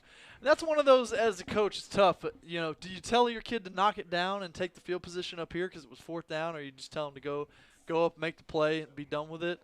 I think back in the day, we would just told our kids to go up and catch it. Just either way, because you never know. If you try to tip it, it tips up potentially. Maybe they make the catch still. You just want to eliminate all the chances there. I'm sorry, yes. Trelfa? Yes, it is Trelfa. Trelfa. I screw that up every week, every freaking week. And the only reason that Chris Amsler walked in here and said that is because he screwed it up. Yeah, both. Go ahead and get that 3rd mic out, John. Yeah. Both Amslers that get on the mic for PA. And I was just following your lead as Cobb airs Whoa. this one out, and it is caught. Wow. Into Wildcat territory. Good for a Hounds Lounge 1st down. I did not see who even caught that ball. Yeah, I think that was Sam Conine down the sideline. A great job pinning the defender right on his back, using his big body to keep him away, and followed that ball all the way into the drop. A huge catch right near the sideline. Wow. So PA's in striking range again. Yeah, they mark him down out of bounds at the 47-yard line on the North Little Rock side of the field. Cobb takes the low snap in the shotgun. Good block there in the backfield. And pass is complete along the sideline to Wynn Wilson. Getting the sophomores into the game here for the Bruins. Yeah, and Wynn, young receiver, he's actually gotten quite a bit of playing time in the first few games. I know against Robinson he had a couple good catches, and I think against MRA he did. I'm not sure about Monroe. I don't recall him playing against Monroe, but my memory's trash, so it's fine. Yeah, he's definitely gotten involved. Here's Gittens. Giddens cutting back to the inside. and pushed back after a gain of 2 on the play. Brings up second down after the Hounds Lounge first down that we didn't mention earlier. Clock goes under 150 there. So PA is probably going to try to use as much clock as possible here and end it as if they can with a touchdown at the end. 2 receivers either side for Cobb. Pass in the backfield complete. Plenty of room to run there across the 20. 15 cut back to the inside to the 10 and brought down at the 5. Wow. Another great screen pass set up by Coach Thrash there.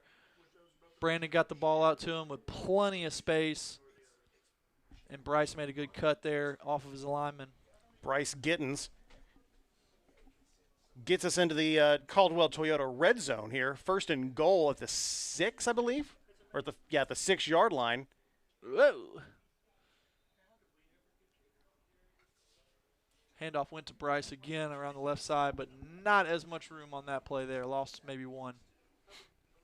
So it brings up second and goal from the 7-yard line is where they're marking it.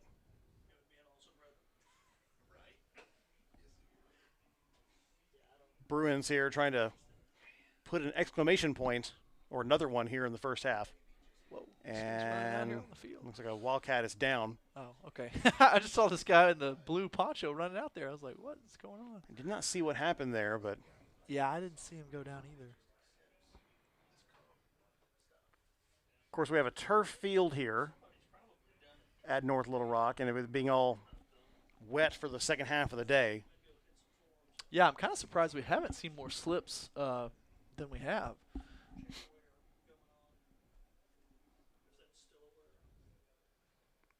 Coming up next, the Ackles Carpet One halftime show. We'll look at other scores from around the area. We'll talk a little bit about the happenings for Pulaski Academy homecoming this next week.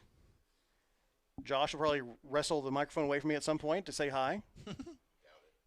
Josh says doubt it.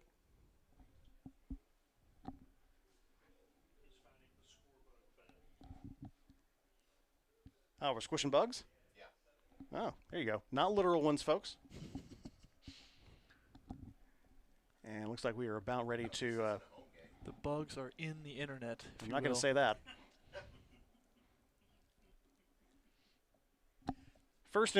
Second and goal from the 7-yard line. And the player's slowly getting off. He's on his own power, but really has a pretty good limp going to him. They wind the clock. Cobb, 3 receivers to his right.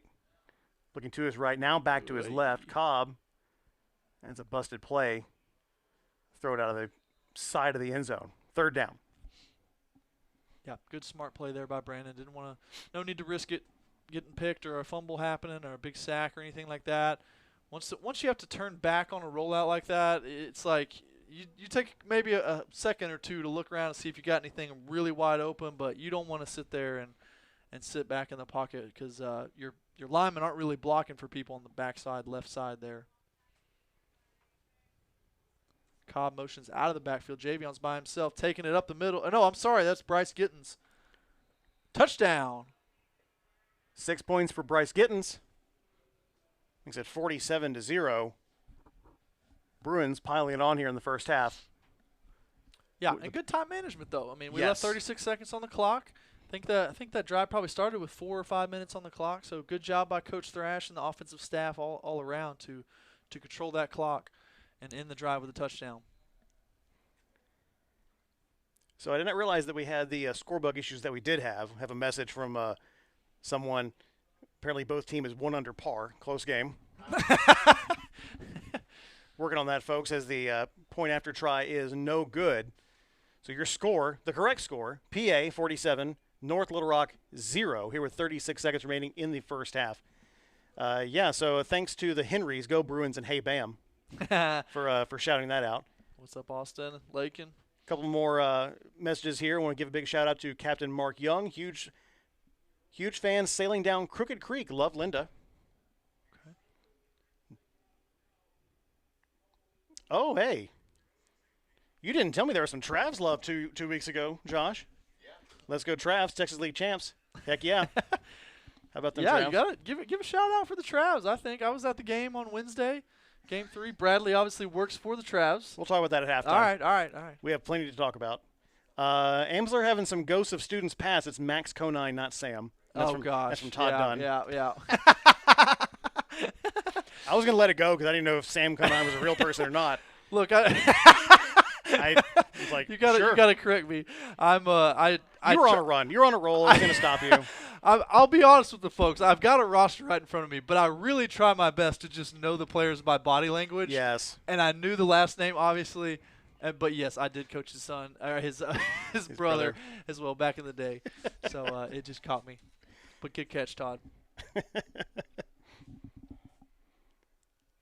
Here's a kickoff for the Bruins. Little pooch kick once again as it goes out of play. Almost touched off a Wildcat, but instead there's a PI roofing penalty flag on the kick. So, yeah, I guess we'll talk some baseball during the halftime break as well. Sure, yeah. I'm down. Sounds like we got a lot to do now. We got ads to read. You got the homecoming stuff. I don't know if I'm up for this. Travelers. Let's just talk the Travs now. I mean, Hey. I'm most qualified for that one. Who knew this was going to turn into a Travs marketing event for you? I was trying not to make it into one, okay? I was trying very hard. Joking. But when half the staff works at the ballpark, too, I mean, it doesn't really help things. And, hey, they've had such a great season. They did. Arguably one of the better ones. Yeah, I mean, First and 10 here for the Wildcats. Handoff to the near side, across the 40 to the 45, and brought down. That is number 3, Tony Wilkins on the carry. I believe that was number 24, Hartford Lowe on the tackle. Yeah, Hartford Lowe getting in there, playing a corner spot, getting some time in, and not afraid to stick his head in there and cut down the running back. Gain of 7 here with 10 seconds on the clock, and it is rolling. So probably time for one more play here for the Wildcats. 4 seconds. Looking to the sideline. And they're just going to let the clock expire unless they got a timeout here. Did they get the timeout? I don't think so. Nope, that'll do it for the first half. So after one half of play, your score, PA Bruins 47, North Little Rock Charging Wildcats 0. Let's take a quick break right here, Josh. Yes, sir. And we'll come right back with scores and notes and some baseball, I guess. Keep it on PA Live.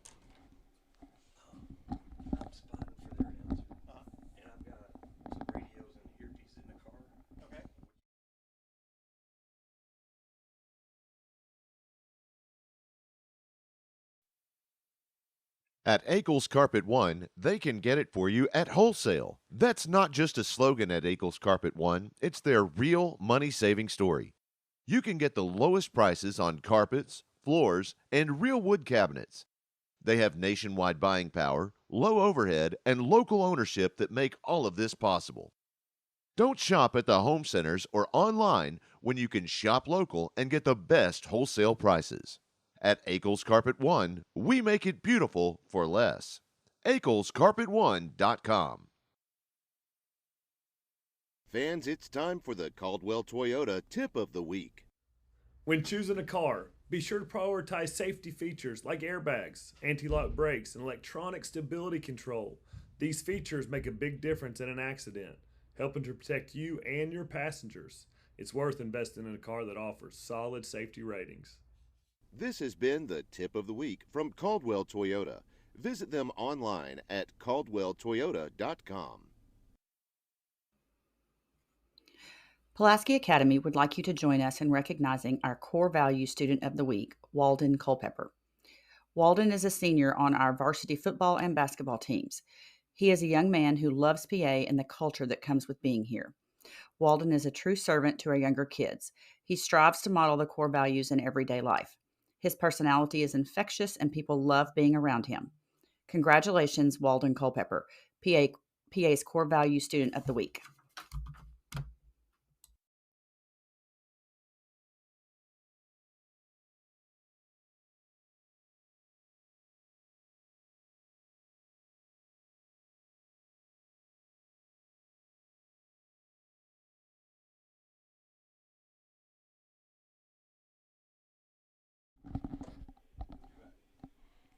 Welcome back to PA Live.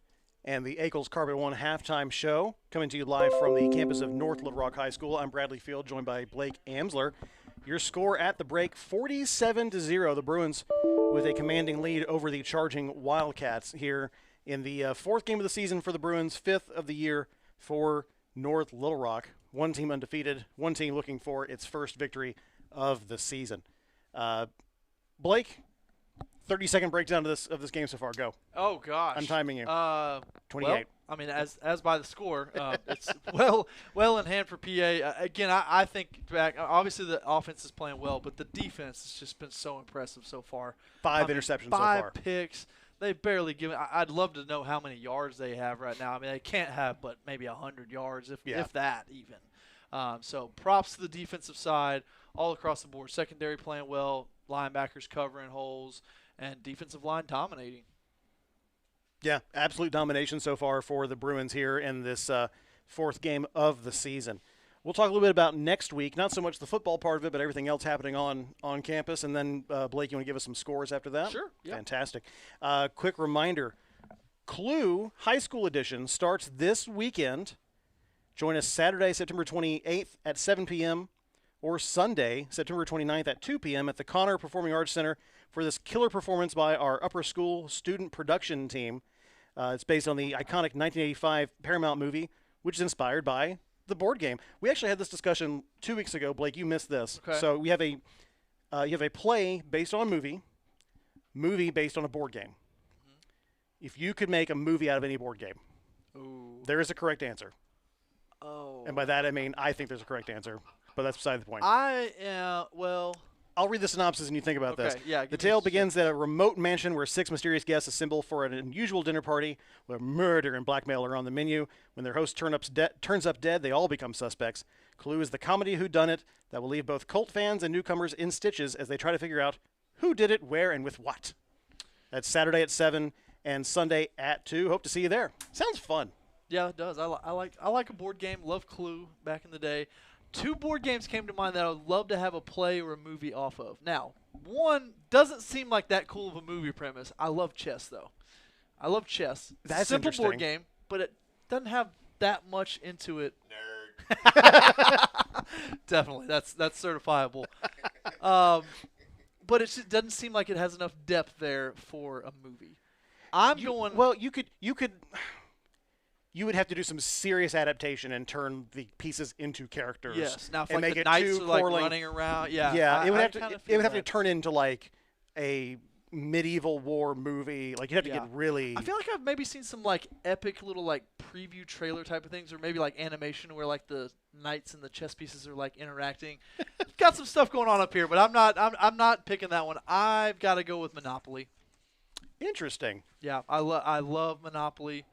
And I think it's got enough going on there to have a little premise. And it's also wide open enough to where you could go different avenues with it. I feel like there's a lot of movies that are Monopoly adjacent already. Are there? The Big Short, for example. Yeah. Wolf of Wall Street. Yeah. A lot of movies about capitalism. Let's be real. That's true. Good picks. My pick is Ticket to Ride. I don't even know what board game that is. Well, then we need to educate you. It's a strategy. You would really have to adapt it, but it's a strategy game where you are building train track. Okay. And you pick a card. You pick 3 tickets where you have to like connect city to city, and those are secret. It's a whole. I'll show you later. Okay. It's my favorite game, but I'm also good at it, so that's why. Anyway, Clue. Yes. Saturday Next and week, Sunday. right? Is it this Saturday? Tomorrow and then Okay. Sunday. All right, Tomorrow at this 7 weekend. and then Sunday at 2. And, of course, that leads into Homecoming Spirit Week coming up September 30th through October 4th with stuff happening every day. Do we want to go over to the dress-up days or just the Friday, Saturday schedule, Josh? Up to you. Okay, let's just tell them about it. Well, let's just talk about Friday first. You have the PA Homecoming Parade from 9:30 to 9:50 a.m., including the PA Homecoming Court, Bruin Brigade, mascots, cheer, dance, football, all participating in the parade. All school pep rally at 2:15 at Rector Field, weather permitting, or in Hug Gym. That's at 2:15. 5 p.m. tailgate on the turf. There's a Candyland theme. Speaking of board games, was that intentional? To have a Candyland themed tailgate. What's the overall theme of the thing? Is it looks just like board Candyland. games or? I mean, you've got. I think Clue being a board game just is kind of lucky. I think it's mainly Candyland. It seems like with the candy up here. And That's fair. But the tailgate on the turf at 5 p.m. Candyland theme with alumni and school division 10 set up, and then kickoff at 7 p.m. PA versus Little Rock Central, with a big halftime show, including Broom Brigade, varsity dance, varsity cheer, and then court presentation, crowning of the Queen. Big night at Rector Field for PA football, and then of course Saturday, the fall formal at Murphy Theater, 8 to 11 p.m. on Saturday, October 4th. So, to all the students and alumni and teachers and everyone at PA, have fun. yeah, love Big having homecoming week. Big crowd out there for homecoming. You have some scores for us? Yeah, let's pull up Fearless Friday scoreboard and see what we got. I was kind of looking around some of the 7A and really not a ton of surprises. We see Bryant up on Little Rock Central big, 56-7. Not surprising. An interesting game here that we've got cooking up. Cabot hosting Little Rock Christian 10-7 right now. So that says second quarter. So I'm assuming that's coming up to halftime or probably just past halftime now. Conway up big on Little Rock Southwest 42-14. Not too much of a shock. Bentonville beating Harbor. Again, Bentonville's probably the better team there. Not surprising. Fayetteville up on Bentonville West. So most of that sounds pretty normal to me. Scrolling down here, Catholic, you've got Catholic up on El Dorado, so that's a good one. Big game up in Northwest Arkansas, Greenwood at Shiloh Christian. 14-7, Greenwood's up in the second quarter. That one I think might come down to the line. And let's see, kind of scrolling through here. Did you mention Central? Yeah. Prediction? Okay, Yeah, you did. Central was down against Bryant. That's right, okay. Big, so. There you go. A quick note from the live fan feedback. I'm just going to read this. Chess game was a movie, Alice in Wonderland. Was there a chess part of Alice in Wonderland? Yeah, there I guess was. there was. Yeah, they do have a chess portion. But But that's that may be kind of what's in my head of them moving the pieces around. Well, and then you have in the Harry Potter. That's what I'm thinking yeah, of. the Wizard's Chess. Yes. Which was that Chamber of Secrets, or was that? I think it was. Or was it Sorcerer's Stone? No, I think it was Chamber of Secrets. Chamber of Secrets, yeah. Yeah, that is what I was thinking of because as they're moving the pieces around, they're like interacting and blowing each other up. That's exactly what I was thinking of. Yeah. But imagine that as a movie, like an entire feature. You'd have to. We're not going to get back into that. I don't We know if have there's time. enough depth there. That's true. They need someone more creative than I. All right. Once again, the live fan feedback line is wide open, 501-570-6464 if you want to join the conversation. 47-0, the Bruins with a lead here at halftime. We're about halfway through the break. Do we need to take another break, or are we good? Your call. Yeah, let's take one. Okay. And then we're going to talk baseball. I like it. Yeah. Hey now. Now we're back in my wheelhouse. This is PA Live.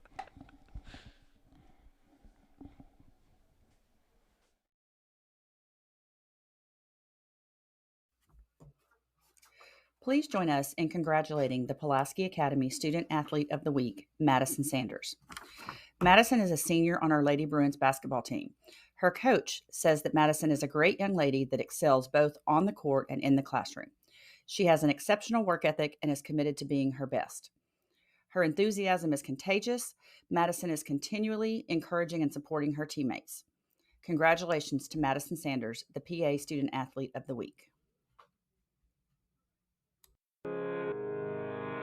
Ron Jones and Charlotte Emery offer you a combined 40 years of real estate experience for all of your residential or commercial needs, whether you're buying or selling. Ron Jones RE/MAX Affiliates Realty is standing by to take your call and schedule a market survey or consultation at your convenience. They have the expertise to navigate the current market conditions to your benefit. You can rely on their experienced realtors to get the results you need. For listings or more information, call 501-416-3658 or visit them online at ronjonesrealtor.com.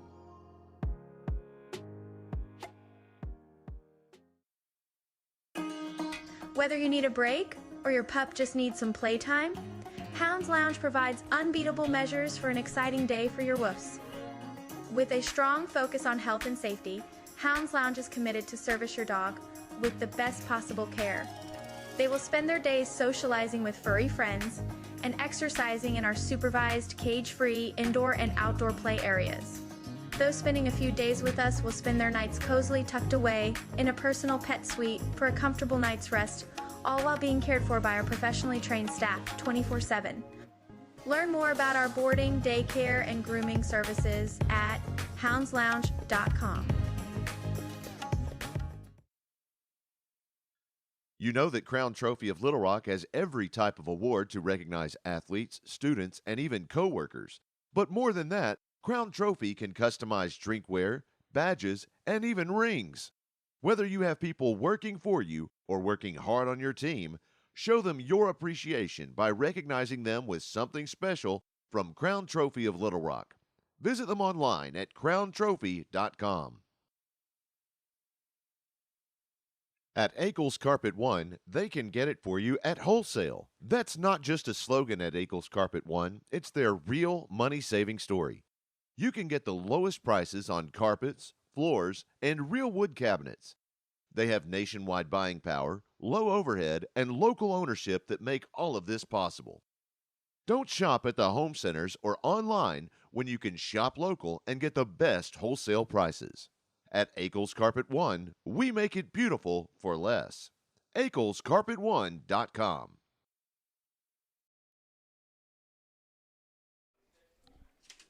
Welcome back to the Akel's Carpet One halftime show. Your score is 47-0. The PA Bruins with a big lead here on the campus of North Little Rock High School. I'm Bradley Field, joined by Blake Amsler. Good night so far for the Bruins. Honestly, probably was a better night on Wednesday. Oh, yeah. We're going to talk baseball more now. at stake on Wednesday. We're going to talk about baseball now. Yeah. Because I've been invited to do so. And not just because I'm the director of marketing for the Travelers. Anyway, yeah, so for those who don't know, Arkansas Travelers, your local minor league baseball team, defeated the Midland Rockhounds to win the Texas League Championship on Wednesday night. Final score was 5-4 on a walk-off. I know you were at the game as well. What was your impression of the whole experience? I was in the press box, and I am incredibly biased. So I want your opinion on the night and in general. I've been to plenty of Travs games throughout my life. You know, back in the day at Ray Winder. I don't think you weren't in Little Rock back then, right? Well, before my time. Okay, yeah. So I mean, so many great memories as a kid over at Ray Winder, and just once they were at the new ballpark over in North Little Rock, it's so beautiful. Like I think those minor league parks are so much nicer than people have in their brains sometimes. They think, oh, you know, minor league baseball, you know, it's not enough for me or whatever. But the parks are freaking amazing. And to your point though, that was absolutely, without a doubt, the best crowd I've ever seen at a Travelers game. Both Tuesday, because Josh, you were at the game Tuesday. You're doing PA that night. Public address for those who anyway. You were doing live PA. Right. Anyway, don't confuse the folks. No, but you can vouch for this. Tuesday was a great crowd as well. Friday or Wednesday was like a tad bigger, and they knew what was up. And the fact that we did a red out. Did you wear red? Yeah. Okay, good. Do you know what sparked that? They were talking about it after the game, and someone, I think Steven was interviewing him, and one of the players, right? Logan Evans. So Logan Evans was the starting pitcher. He talked to somebody. I'm not even sure who, but he said, "Hey, we're going to wear red tomorrow. Can we do a red out?" And Sophie Ogier, our GM, took it and said yes, ran with it, and we put it less than 20 hours notice. That's pretty. We great. Put out there, hey, we're gonna do a red out, and everyone was wearing red. Yeah. It was incredible. Yeah. But yeah, huge thank you to anybody who came out at all this season, but especially this past week. Fantastic crowds. Announced over 5,000 for both, which for minor league baseball playoffs, that's huge. So thank you for anybody who came out and supported. Two back-to-back have-to-win games. Yes. You know, must wins. That Tuesday game that you're talking about. Back against the wall. You know, you have to win that or your season's over. So, yeah, incredible. I think we're all still buzzing. Without me having any sort of, emotional tie to it at all, it was still awesome. So fun. But I can't imagine for, even Rusty. I'm friends with Rusty a little bit through PA and whatnot, so I love shouting out Rusty as much as possible. So, yeah, it was awesome to see the team down there having so much fun. But, yeah, excited. Season will start, or next season will start on April 8th. First home game on April 8th at DSP. So, What's the first game of the season next year at Dickey Stevens? Are you talking about the Razorback game on the 1st? Mm-hmm. It's a Razorback game on the 1st? You've been to the race. Okay. Honest opinion, okay. Joshua. You were on field level for the Razorback game this past year. Right. Now, granted, it was Razorbacks versus Pine Bluff. It wasn't quite the same stakes as like a Game 3 Travs championship game. Right. But, like, atmosphere-wise. Oh, incredible. Incredible, right? Yeah, you can imagine. Like, I was afraid they would start calling the Hogs on Wednesday. Yeah. Like, just the vibe of the place. It didn't happen. Like, I saw some people with beer hats, and I was like, oh, no. They've done it before when Isaiah was still pitching for the Travelers. Oh, yeah. Old Pig himself. Unusual. Yeah, you see every once in a while you'll see a player that came through Conway or another in-state school, and you'll start seeing those cheers, and you're like, wait a minute, this is a guy from our visiting team. What's up? There was a pitcher. There was a pitcher on Corpus Christi that last homestand that went to school at UCA or Conway High. He was from. He was a Wampus cat. Okay. That's what it was. And it was. I mean, you said something that night because you were doing public address, and it was like, why did they cheer for that strikeout? Like so and so just struck out. Like because the pitcher's from here. So that's always fun too. Probably. Yeah. Yeah. He had a little contingent behind home plate. So anyway, really proud. First championship since 2008. So our drought could drive, y'all. But that's over. And that is the first time that the Travelers have claimed a championship at home since the 80s. I was gonna say I definitely, when they were saying 2008, I was like, I don't even remember that, and I was into baseball at that time, and I don't remember them winning the championships because it wasn't in Little Rock at the time. Yeah. So absolutely nuts. Yeah, that's so awesome to have it in. I didn't even realize what was it that determined the home field being in Little Rock? Was it our record versus theirs? No, it's just straight up a switch of North Division 1 year, South Division the next, of who gets games 2 and 3. Yeah, was just a little lucky on that, but that's so awesome that it ended in Little Rock. So, anyway, huge thank you to everyone who supported, and that's the Travelers 5 minutes. So there you go. Boom. Hey, you want to take a break, Josh? Cool. 47-0. We are approaching second half play here at North Little Rock, and we are not going to take a break. Oh, why? Because you have more than 47 seconds worth of stuff? They still got to do the 3-minute warm-up, I think. Oh, actually, this might be it. I don't know. No, I think they still got the 3-minute warm-up. Oh, do they? Okay, yeah, North Little Rock's just coming out. We can. Perfect. Then we'll take a quick break here. 47-0. Keep it here on PA Live.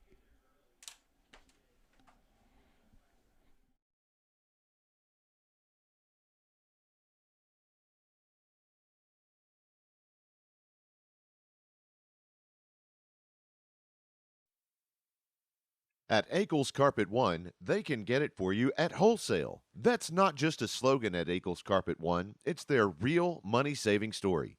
You can get the lowest prices on carpets, floors, and real wood cabinets.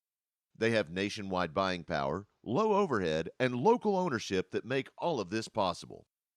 Don't shop at the home centers or online when you can shop local and get the best wholesale prices. At Akel's Carpet One, we make it beautiful for less. AkelsCarpet1.com. It's time for the Bowen Heffley Orthopedic Tip of the Week. Drinking enough water is crucial for your overall health, including your muscles and joints. Staying hydrated helps keep your muscles flexible and your joints lubricated, reducing the risk of cramps, strains, and injuries during physical activities. This has been the Bowen Heffley Orthopedic Tip of the Week. Scan the QR code or visit them online. You know that Crown Trophy of Little Rock has every type of award to recognize athletes, students, and even co-workers. But more than that, Crown Trophy can customize drinkware, badges, and even rings. Whether you have people working for you or working hard on your team, show them your appreciation by recognizing them with something special from Crown Trophy of Little Rock. Visit them online at crowntrophy.com. Whether you need a break or your pup just needs some playtime, Hounds Lounge provides unbeatable measures for an exciting day for your woofs. With a strong focus on health and safety, Hounds Lounge is committed to service your dog with the best possible care. They will spend their days socializing with furry friends and exercising in our supervised, cage-free indoor and outdoor play areas. Those spending a few days with us will spend their nights cozily tucked away in a personal pet suite for a comfortable night's rest, all while being cared for by our professionally trained staff 24/7. Learn more about our boarding, daycare, and grooming services at houndslounge.com.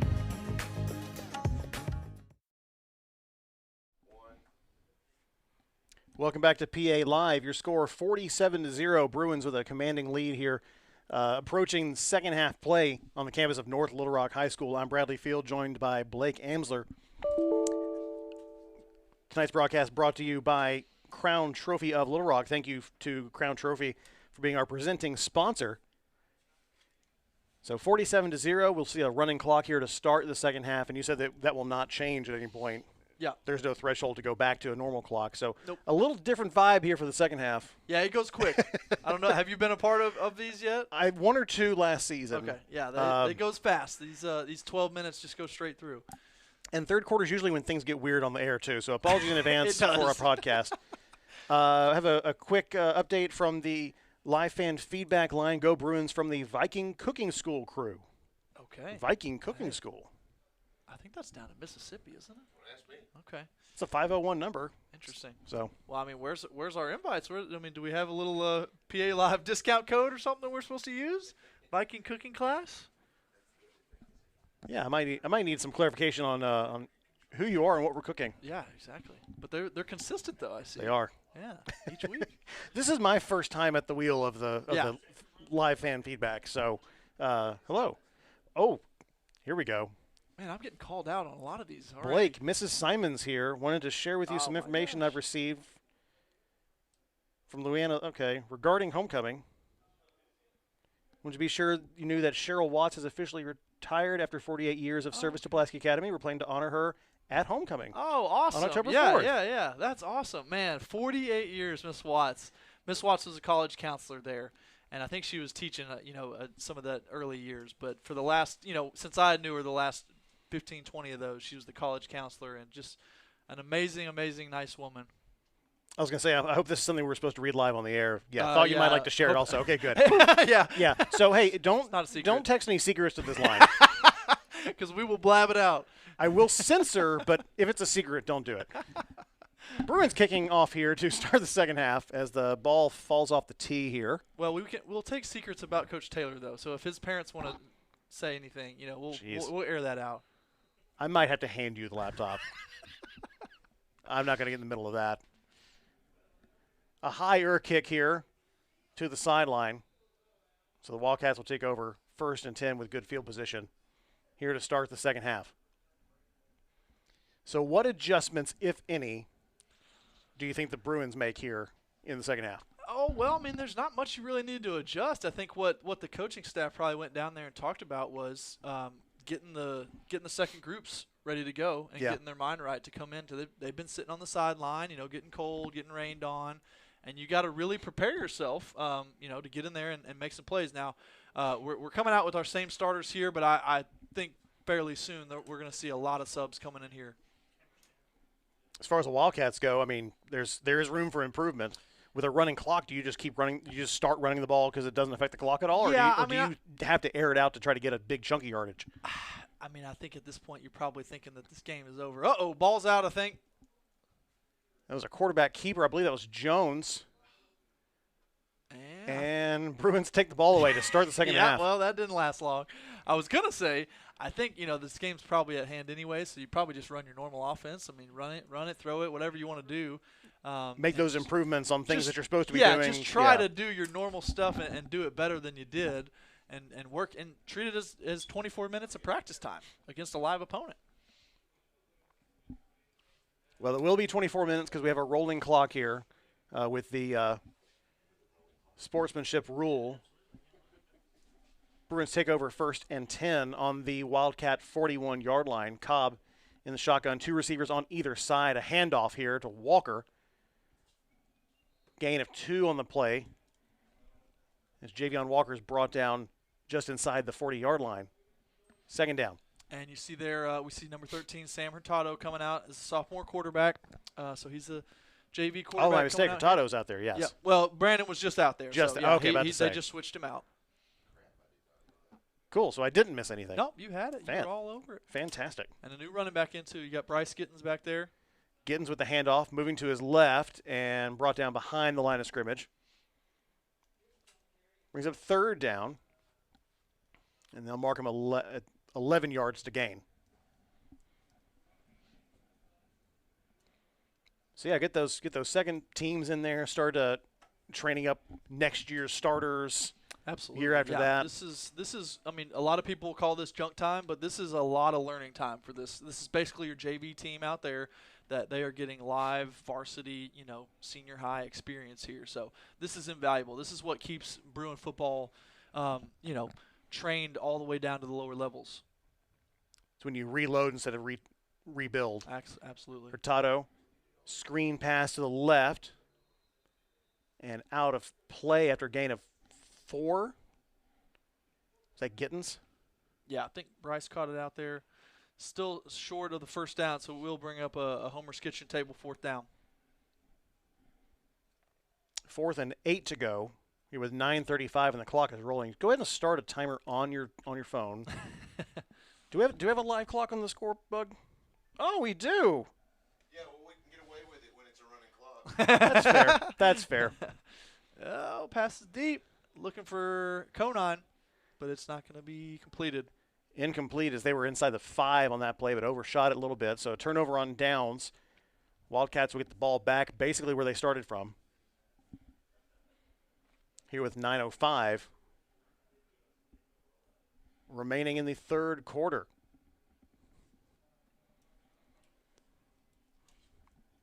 Oh, and a text from Madison Taylor's parents. Oh, there it is. Come on, give us something.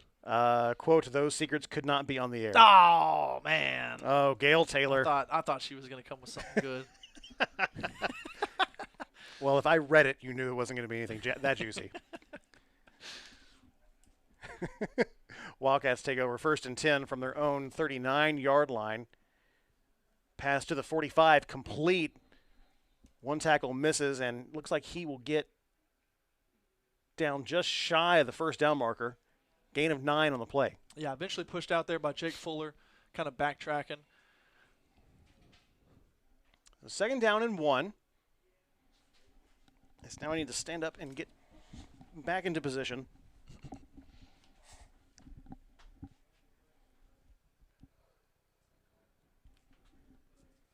Corey Marshall back as the quarterback. Handoff and push across midfield, so that's good for a first down for the Wildcats.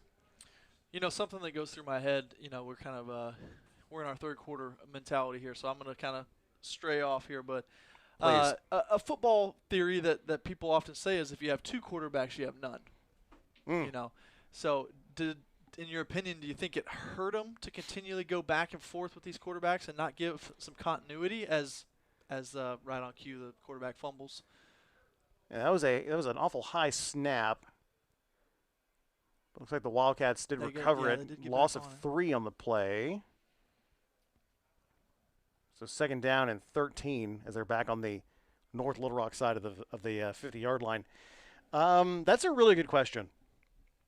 I mean, it always depends on the personnel, but I think in general, I don't know. Yeah, you see it a lot of times in college where there's a specific running quarterback and a specific throwing quarterback, to where they only bring in the running quarterback like in a crucial short yardage down or something like that, which I can kind of get along with that if you have a big guy that's kind of a tough runner that you want to draw up a short yardage play for. But in general, if you're switching your quarterback out every drive, it doesn't feel like there's going to be a lot of continuity with your offense.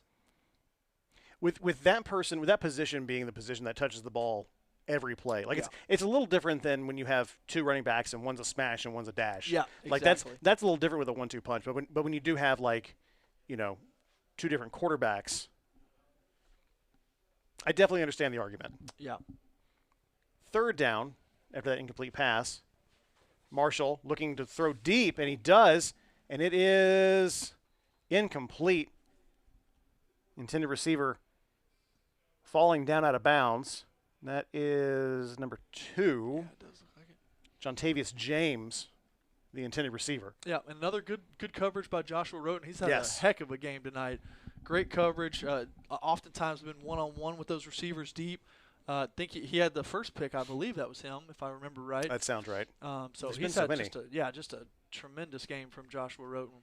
So Homer's kitchen table, 4th down and 12 to go, 13 to go for the Wildcats. As we are already halfway through the 3rd quarter. Time flies. Now, they'll punt it away. And their punts have either died on the bounce, that time at the 22-yard line, or taken a Bruin bounce. So the Bruins will take over 1st and 10 on their own 22-yard line. Probably the farthest back. Yeah, it really Just about has. I think we may have had one touchback early on. There was one touchback, you're right. That may have been at the 20, but yeah, this is probably the deepest starting point for the Bruins so far. Well, there was the one long touchdown that started on the 23.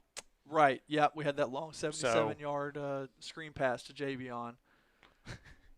What a funny combination of words. A 77-yard screen pass.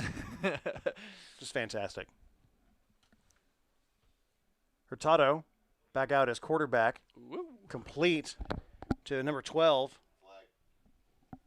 And we have a PI roofing penalty flag on the play. Hunter Ardoin made that catch, but we'll see if it's going to count. Have a hold against the Bruins. Yep.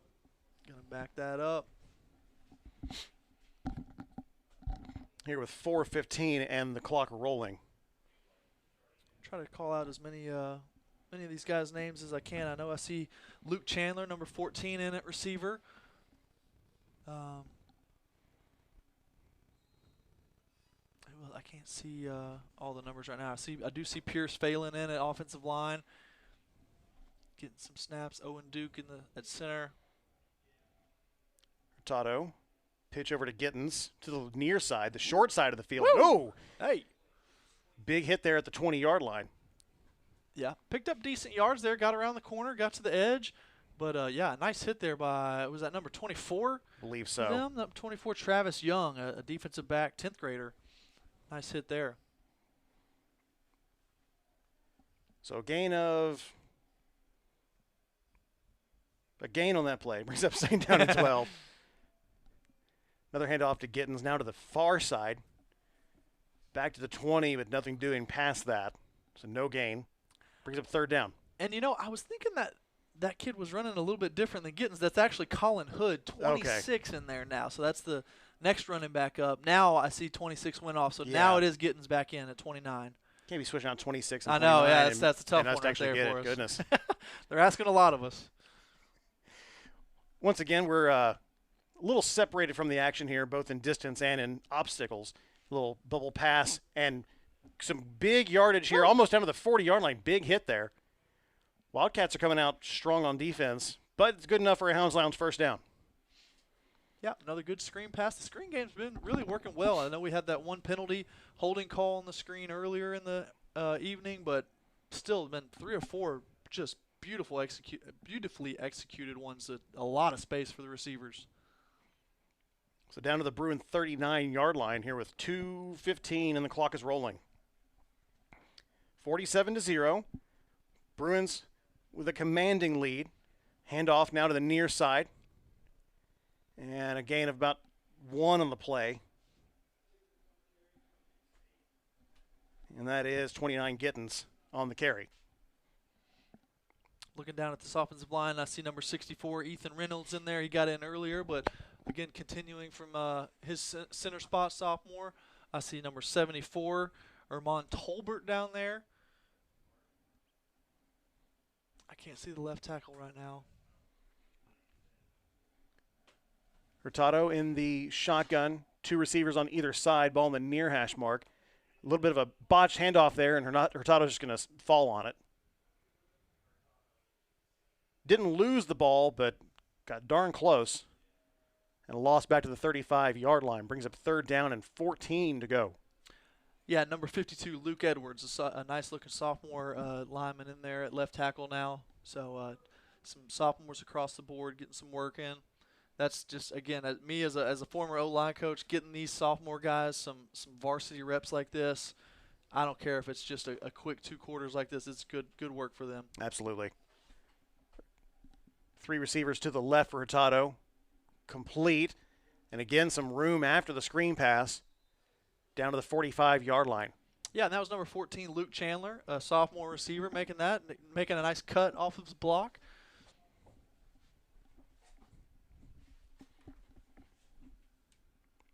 Fourth and about 3 or 4 coming up.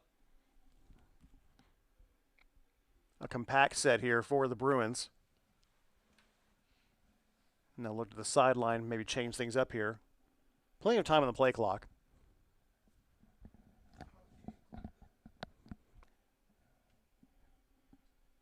.11 seconds left here in the third quarter.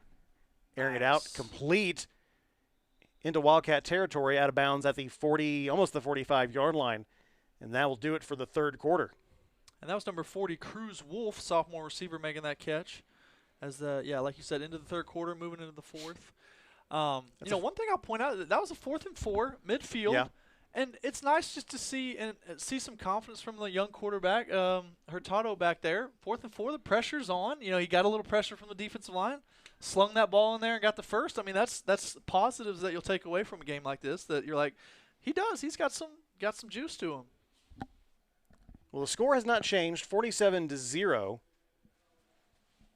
The Bruins taking the commanding lead into the fourth quarter here at North Little Rock High School. Let's see if we have any messages on the line here. What is Coach Lucas's record as a head coach? This is what, his fourth year? I think this is 4th year. Fourth year as head coach? Yeah, I do not know his record off the top of my head. It's pretty good. Let's see. I know he had one undefeated season, maybe 1 year that he lost 1, and 1 year last year they lost 3. So maybe he's got maybe 5 losses, so probably 30-something and 5 is my guess. Flip the field here. His pass is complete to the near side. Good for 9 yards. That is number 84, Koa Rockwell, with the reception. Yeah, gain of 9 on play. Brings up 2nd and 1 as we are into fourth quarter time here at North Little Rock. Message here, go Brew wins with a W-I-N-S, and go Sophomores, proud of you all, from Miss Shue. That's Lynn Schuster. Oh, yeah, sophomores making a big impact here. Getting some good work in. Including a gain of 7 on this play, good for a Hounds Lounge first down. See if the sophomores can get a couple of points here on the board as well. Yep, and that was Colin Hood with the carry there that picked up that first down.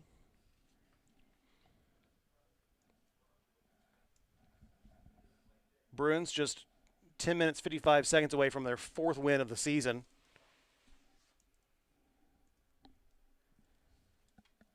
Hurtado, handoff here, cutting back in across the 30, and a gain of about 5 on the play.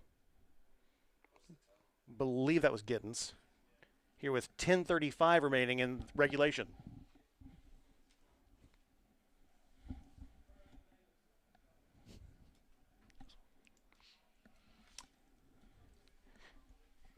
We got word that Greenwood is actually losing to Shiloh Christian. I was looking down at the scores here. So that's actually that's a huge. I mean, to me, Greenwood's the better team there on most nights. But that's a good game going down into the fourth quarter now. Hurtado moving to his right here on the second down. Pass is complete to the 20.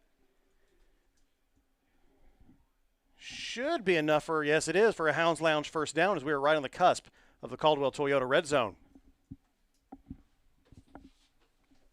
Hurtado in the shotgun again, a 5-receiver set. He's going to keep it on his own, and he's met 2 yards downfield. Second down. Yeah, and that's kind of giving us vibes of the starting group. You know, we'd love to do that with Brandon and run him in the empty sets like that, and Sam's in there able to do the same type of plays.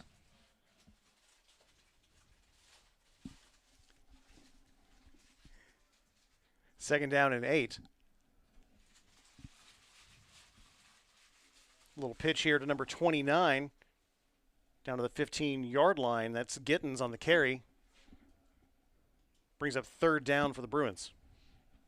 And as I mentioned, the Greenwood game, they take the lead by the time I pull it up. So Greenwood back in front over Shiloh Christian.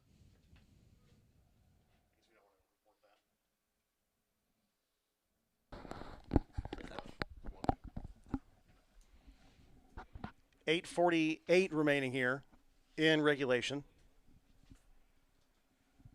Hurtado and company marching down the field, 3rd and 5. Another handoff. Down across the 10. That's good for a Hounds Lounge first down. Was that Gittens again? Yeah, good hard run. And I saw number 64, Ethan Reynolds, pulling across the formation, had a nice kick-out block, gave him some space. So 1st and goal from the 8. Bruins knocking on the door to expand this already expansive lead. Put a man in motion here. 3 receivers to the near side, but a handoff once again, and not much going on there. Loss of 2, maybe 3 on the play. 2nd down and goal. Was that 26, I believe? His jersey's scrunched up now, but yeah, I think you're right. I think it is 26 now.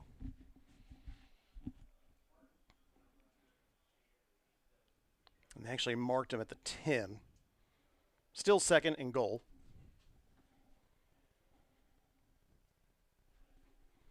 Hurtado. Whoa. And not as much protection there. He's brought down for a loss. They'll mark him down at the 19-yard line. Loss of 9. Brings up 3rd and goal. And that's really probably the first really bad breakdown of pass protection that we've had tonight. The offensive line has just done a great job. I got to sing their praises. They've done a really good job all night. But that was just one that North Little Rock brought more than that we even could block on. So third and goal from the 20. Hurtado's got plenty of time here, looking to set up the screen pass. And he's got him with some space. Complete across the 15. Down to the Still 10, going. spinning. That's Luke Chandler. Brings up 4th and goal as he gains back up to, they'll mark him at the 10. Yeah, and what that does is at least get you in a range where you have a chance to throw a touchdown here on 4th down. From a 3rd and goal from the 20, you may not be able to complete that, but this gives you a real opportunity to get the ball in the end zone. So 4th down and goal. Homer's kitchen table 4th down. Hurtado with 3 options to his right. Going to look that way and overshoot it, as that was intended. I believe that was 17 Win Wilson. Oh, and he had him open too. Yeah. He could have led him to the right a little bit towards the corner of the end zone. He had him, but he threw it behind. I didn't notice. Did you notice him getting pressure back there? I don't know. Little bit, but not that much. But he had some zip on that ball. Yeah, zipped it behind him a little bit, made Win turn around. So kind of a missed opportunity there potentially, but the offense showed some good gusto there and got the ball down to the 10-yard line. 5:40 remaining here in regulation. 47-0. Bruins holding the lead at North Little Rock. Charging Wildcats take over on their own 10-yard line. Thinking back to that text in about what was Coach Lucas's record, the interesting thing is that going into this game, this being the first 7A conference game that PA's ever in PA history. Yeah. So, Coach Lucas is going to get the first 7A win. And I just think overall that's just a huge confidence booster for the program all around, of just that there is some level of kind of animosity of I don't really know what it's going to be like in 7A. Granted, North Little Rock may not be the top of the top in the 7A conference, but it's good just to get out here and get a solid win against these teams that you're just kind of unknown about.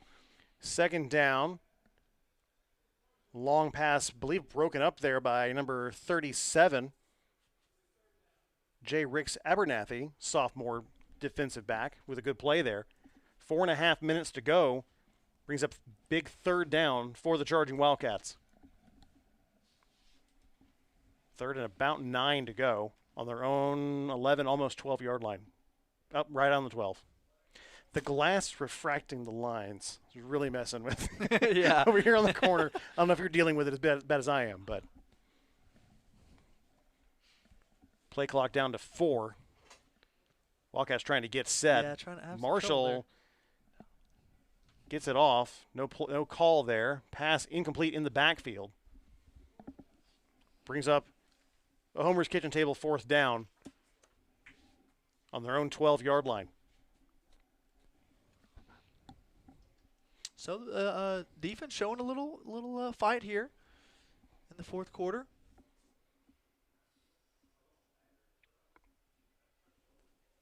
Is this mainly sophomores out on defense as well? Yeah, I've got to think it's mostly sophomores out there, yeah.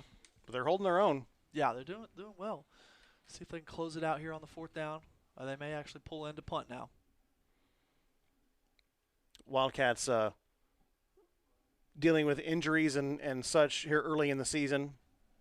Ooh, nice roll there. We were talking about the rolls back on PA side, but that was a good Wildcat bounce. Finally, a fortuitous bounce for North Little Rock on a punt there as they get it a little farther into PA territory with 3 minutes and the clock rolling in regulation. So Pulaski Academy will look to advance to 4-0 on the season. Next week in homecoming action, they'll face and host Little Rock Central. The Tigers coming in. Is this the first time in a while? I know this is the first 7A game. Yeah, we'll get Coach Taylor up here. Get a couple interview questions ready. He'll come in. He'll take okay, he's going to take this one. Okay. Yeah. All right. No, you serious? Come on. He can have this headset. All right. 2:25 remaining in regulation. What were you going to say there? So this is the first 7A game for Pulaski Academy. Mm-hmm. Is this the first time or the first time in a while that the Bruins have faced North Little Rock? We've played them a lot in junior high and 7th grade games, but this is the first, I believe, ever varsity matchup between these schools. Will next week be the first time against Central as well? Yeah, I'd have to think so. Yeah, I mean, really the only I know we played, obviously, Bryant, we played a ton in our benefit games over the last 5-10 years. Sure. As kind of a scrimmage before the season, so we're very familiar with Bryant. But all the other 7A schools we really don't have any history with. So that's what's exciting to me about this new conference, new season, is just seeing some of these, not only – new stadiums for us, like coming up here. I've never been up in this press box. I haven't spent time at Conway and Bryant and some of these other schools, so it'll be interesting just to get to explore new stadiums, new campuses, and also see new football. Gain of 6 on that last play brings up 2nd down and 4, minute 20 and the clock rolling. Bruins not in any hurry. No. As Hurtado in the shotgun once again, 3 receivers to his right, a handoff. Believe that is Gittins. No, that's Colin Hood. Yeah, good burst there through the middle. Picked up the first down. Good for a Hounds Lounge first down inside Wildcat territory. 1 minute remaining here in regulation.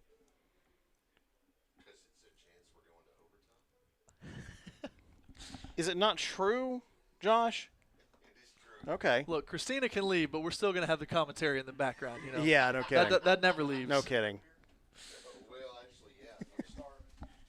Oh, there it is. Coach Taylor's looking for some food, too. And Hurtado is going to kneel this one down. I think that's what happened. Yeah. And that should do it. There's 30 seconds remaining on the clock, and we're going to come off the field. Bruins improved to 4-0 on the season. North Little Rock falls to 0-5. I did not look to see who they play next week. Pulaski Academy will face Little Rock Central. Charging Wildcats next week will face, where is their schedule? I didn't see it. Either way, your final score, 47-0. Bruins take the win here at North Little Rock High School. Josh, you want to take a quick break and then come back with Coach? No. Can you hear? Absolutely Fine. not. Forget that. What was I thinking? Jump him right in here. What was I thinking? Man. What's that? We'll be right back. Your final score, 47-0. PA with the win. Keep it right here on PA Live.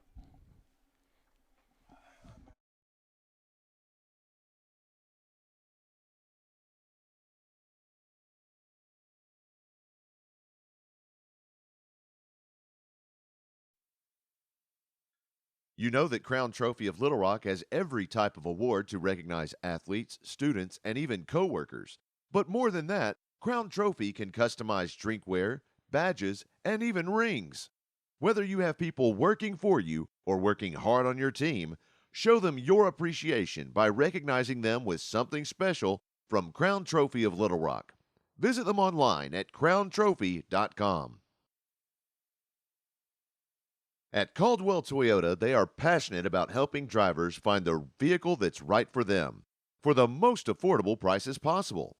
That's why they carry such a large selection of new Toyota models, because whether you're looking for something sporty, efficient, versatile, family-friendly, rugged, or all of the above, they are confident they have a new Toyota model to meet all of your needs and then some. Visit them online at caldwelltoyota.com.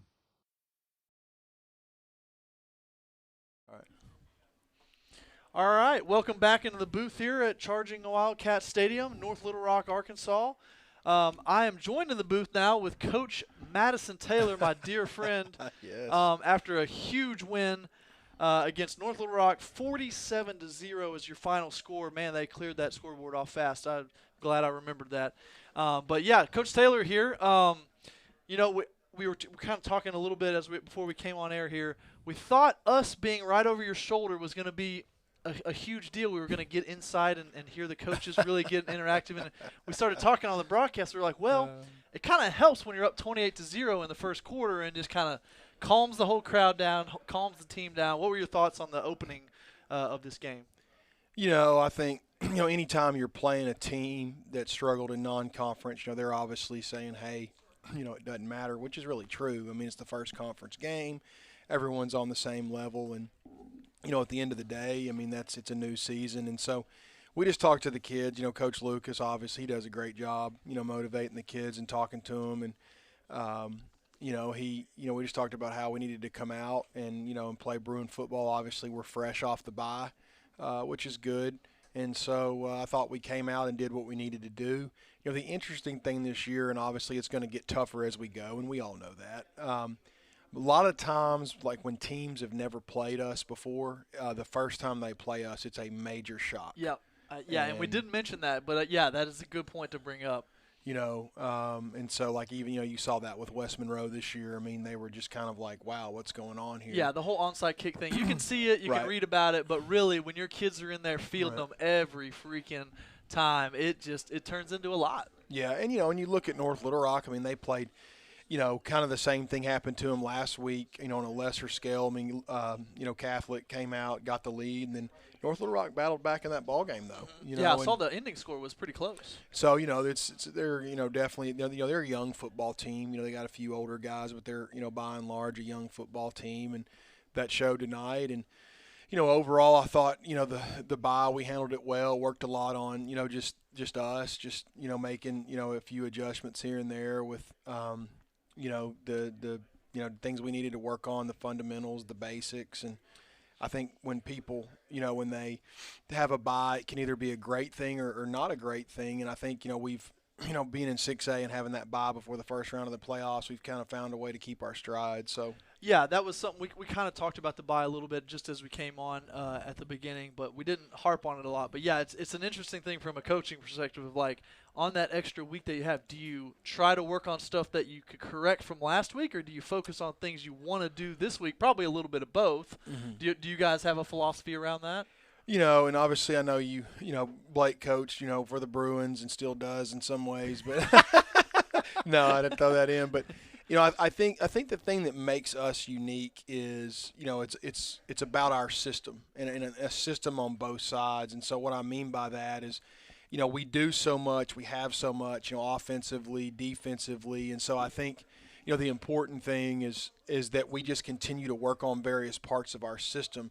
I don't know that it really – I think we're to a point where, each week it doesn't change. Yeah. We are obviously implementing some new ideas and new processes, but at the end of the day, it's just, it really is Bruin football 365, 12 months out of the year. Yeah. So there's so much groundwork that's already been put in, that's already there, that you're constantly working on every day, even in January and February. You're still working on those basic concepts that have been around for so long. So, that's a good point. What kind of flipping over towards this game, defensively, I mean, obviously offense played well, ran the ball extremely well. Cobb looked very well protected all night, I thought. Mm-hmm. Yeah. On defense, came away with, was it 5 interceptions, I believe? I think that's right. What was it? Did you see something that you liked in your defensive scheme to, play their passing game better? Well, I think that we play we play our coverages a bit different than a lot of people do. A lot of people are really – they play more of a softer coverage, and trying to really, keep everything in front and have the safeties over the top. And, I think that a lot of times, again, teams aren't used to we play our safeties, pretty much down and, down and hard into those routes, and we're aggressive. And so early on, they were trying to throw the ball over the middle. Yeah. And I think they were kind of maybe even anticipating us in a little bit more pressure earlier than we did, which is fine. But I just think that, that combined with, we're a veteran defense. I mean, we've got, in the secondary, we've got 4 seniors. Yeah. Excuse me. You can tell that secondary is very well coached and obviously has a lot of experience back there that you can trust them to play man coverage on an island out there. And really, both teams were playing kind of that cover 1 look where those safeties were up tight. And I was expecting them to have more, like, kind of better shots. But really, the secondary was just all over them all night. Yeah, definitely. I think, we're a veteran secondary with the 4 seniors, not to repeat myself there. And then, at linebacker, I mean, I've got 2 seniors that, Caden Nash has been starting for, a long time, and then Jake Fuller started last year. And then up front, we're very senior heavy with for sure. Peyton Adams and JT Phelan and Ronan Rutherford. And, I could name some more names. But so defensively, we're a veteran group. They know what it takes. And, it's a group that plays with a lot of energy, a little bit different than some of the groups we've had. As far as just kind of how they process the game and process practices, and it's good. I mean, it's not a bad thing at all. But they know kind of what to do, and the kids that we have at in PA is with in PA football is they have fun playing football. They love football, and in this day and age, as much as when you and I played, it was kind of like General Patton, right. Let's find a way to attack and do all this, but no water for you, Madison. Yeah, but I do tell them, hey, the water, it's a whole nother story. But, I do tell them that, at the end of the day, hey, Friday's about business. And, and they took that mentality. And so, but, schools, I mean, obviously still, you probably alluded to this on the broadcast. I mean, for Pulaski Academy football, over the last 20 years, we're the most winning program in the state of Arkansas. And just, I don't know how many alumnus or alumni, however you say that, are listening, but, guys that have just sacrificed a lot to get the program where it is, and coaches, and, and then you kind of parlay that into what I'm saying is, here we are now officially our first game in 7A. I know. Here we go. And so, regardless of, how close this ball game was, the bottom line is, we took our, school of, West Little Rock boys and girls and people over to the, the big city of North Little Rock, and they're 2,000 some odd students, and ended up winning our first 7A ball game. So that's got to make everybody proud. Yeah, for sure. We did touch on that a little bit. We had one of our texting questions was asking what Coach Lucas's record was, and I was trying to kind of mentally. I didn't have it right in front of me. It's really good. I was going to say it's a lot of wins. I was trying to really count the losses. I was like, well, there may be like 5 losses in there. I don't know, but it's not much. But one thing that kind of skewed off from that was. It's kind of cool that Coach Lucas now has and you guys too, have the first 7A win in school history. It's kind of a cool accomplishment to go from, we started as a 3A school back in the day, even before I was playing and around, I was in elementary school, 3A, and now we're worked all our way up through all the ranks, and now here we are. Yeah. Yeah. Well, my first year at PA was in 2012, and that was Hunter Henry's senior year. And, that when I came over from where I was previously, PA was moving to 5A, and there were so many questions. Oh, yeah. And, people were like that. And then, here we go moving into 6A here, years and years later. And, then you look up, and here we are in 7A. And obviously we got our work cut out for us, and we all know that. Yep, and definitely a long road to go. But, let's do it. Let's continue to, get better and challenge ourselves. And, PA is about excellence, and, and in everything we do. And so so far, we're doing well. But again, lots of great football programs to play, lots of work to put in. But yeah, I mean, for Coach Lucas to inherit the program with the staff that we have. It's obviously without me saying, I was honored to be his assistant head coach and the other coaches on staff here, and work hard. And we've got Alan Amuamua, Trey Adams, who both played at PA, and that love Bruin football like like all the guys that come back. Hey, Coach and Thrash too. Don't forget about him. Oh well, how could you? Old timer now. Yeah, well, he's been around a little bit longer. Yeah. But yeah, that's a good point. It's tough. So, I mean, staff transition. You see it all the time at college, NFL level. Staff transition can kill a program. Yeah. But it's crazy to think through now that we're still the train is still moving along. The PA football still up and kicking. Before we check out, I kind of wanted to mention. I don't like to put you on the spot of players of the game, but I'll take the lead on it. I think as far as the defensive side, I'll let you kind of give a synopsis. But I'll say for me, Josh Roten standing out, a huge player tonight. Man coverage all the time, soloed up, did a great job. Had that first pick, I think was his. It came in and made a couple tackles on some outside running plays. You want the binocs? No, the lights. Oh, the light. Okay. And then on the what did you think about that? I mean, did the secondary really show for you mostly? Yeah, I mean, definitely. I think Josh is the player of the game. He made a couple of nice tackles, like you said too, and he's really grown. He made some great plays for us against El Dorado last year, and Josh has developed in the program, and he's really doing a great job. Coach Jones is doing just an outstanding job coaching those guys. I could tell they're really well coached. Yeah, they are, and Coach White obviously shepherded the secondary for over 2 decades, and he's built on that. So yeah, I think Josh had a great night, and again it's moving on towards the next one. So that's where our mindset will go as far as that. I mean, I think. There's other guys that did some great things, but that's big for Josh as a senior to come in and start out conference play like that. Yeah, and then on the offensive side of the ball, I mean, I know every week Javion plays well, but that screen pass was just awesome to see. That 70-something yard touchdown. It's great to see that. It kind of just reminds you of the old days of some of those long screen passes that PA was known for. So shout out to Javion as well. Again, like you said, we can't name everybody, but the offensive, defense, special teams all around played really well. So we'll close it out. Bradley, did you want to hop back on and close us out, or? Just for a second. Okay. Yeah. Well, I'll turn it back over to the professionals here. As always, again, Coach Madison Taylor, defensive coordinator, associate head coach. Yeah, thank you guys, and thank Josh and you guys for doing this. Hey, I know don't forget your folks. They chatted in for us. Again, they did. They okay, my mom. Yeah. Never. So much dirt in the chat. We thought we were going to get some secrets on you. We were asking for some secrets, but she didn't spill any beans. Yeah, I'm not. I guess I'm an enigma. I don't know how you'd approach that, but yeah, my parents are always listening. Thank you guys for doing this, and I'm sure y'all do it. But the guys that the folks that sponsor PA Live and sponsor Bruin Athletics and just making it possible for us to have the great program that we do. Both PA Live and our football and athletics program. So. But next week's homecoming, so early homecoming, and kind of excited about that.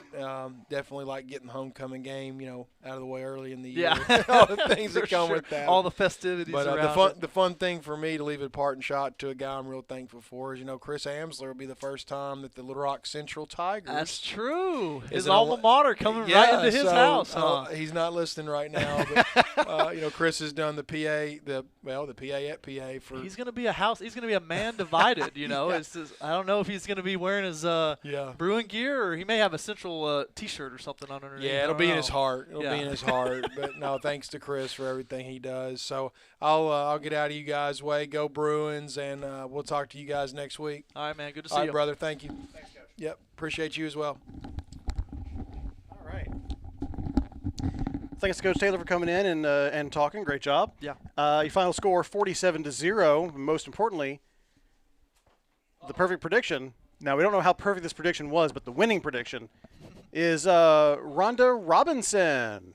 Hey, Rhonda Miss Robinson got it. She's a teacher in the lower school. Yeah. There you go. Lower school teacher here at Pulaski Academy. So congratulations to Rhonda, and she'll be contacted with her She prize. was 48-7. That was really close, actually. Yeah.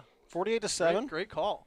So only off by So Miss Robinson, 8 points total. Miss Robinson's going to be eating good at the Homer's Kitchen Table gift card coming at her. And I couldn't be more jealous. That place is great.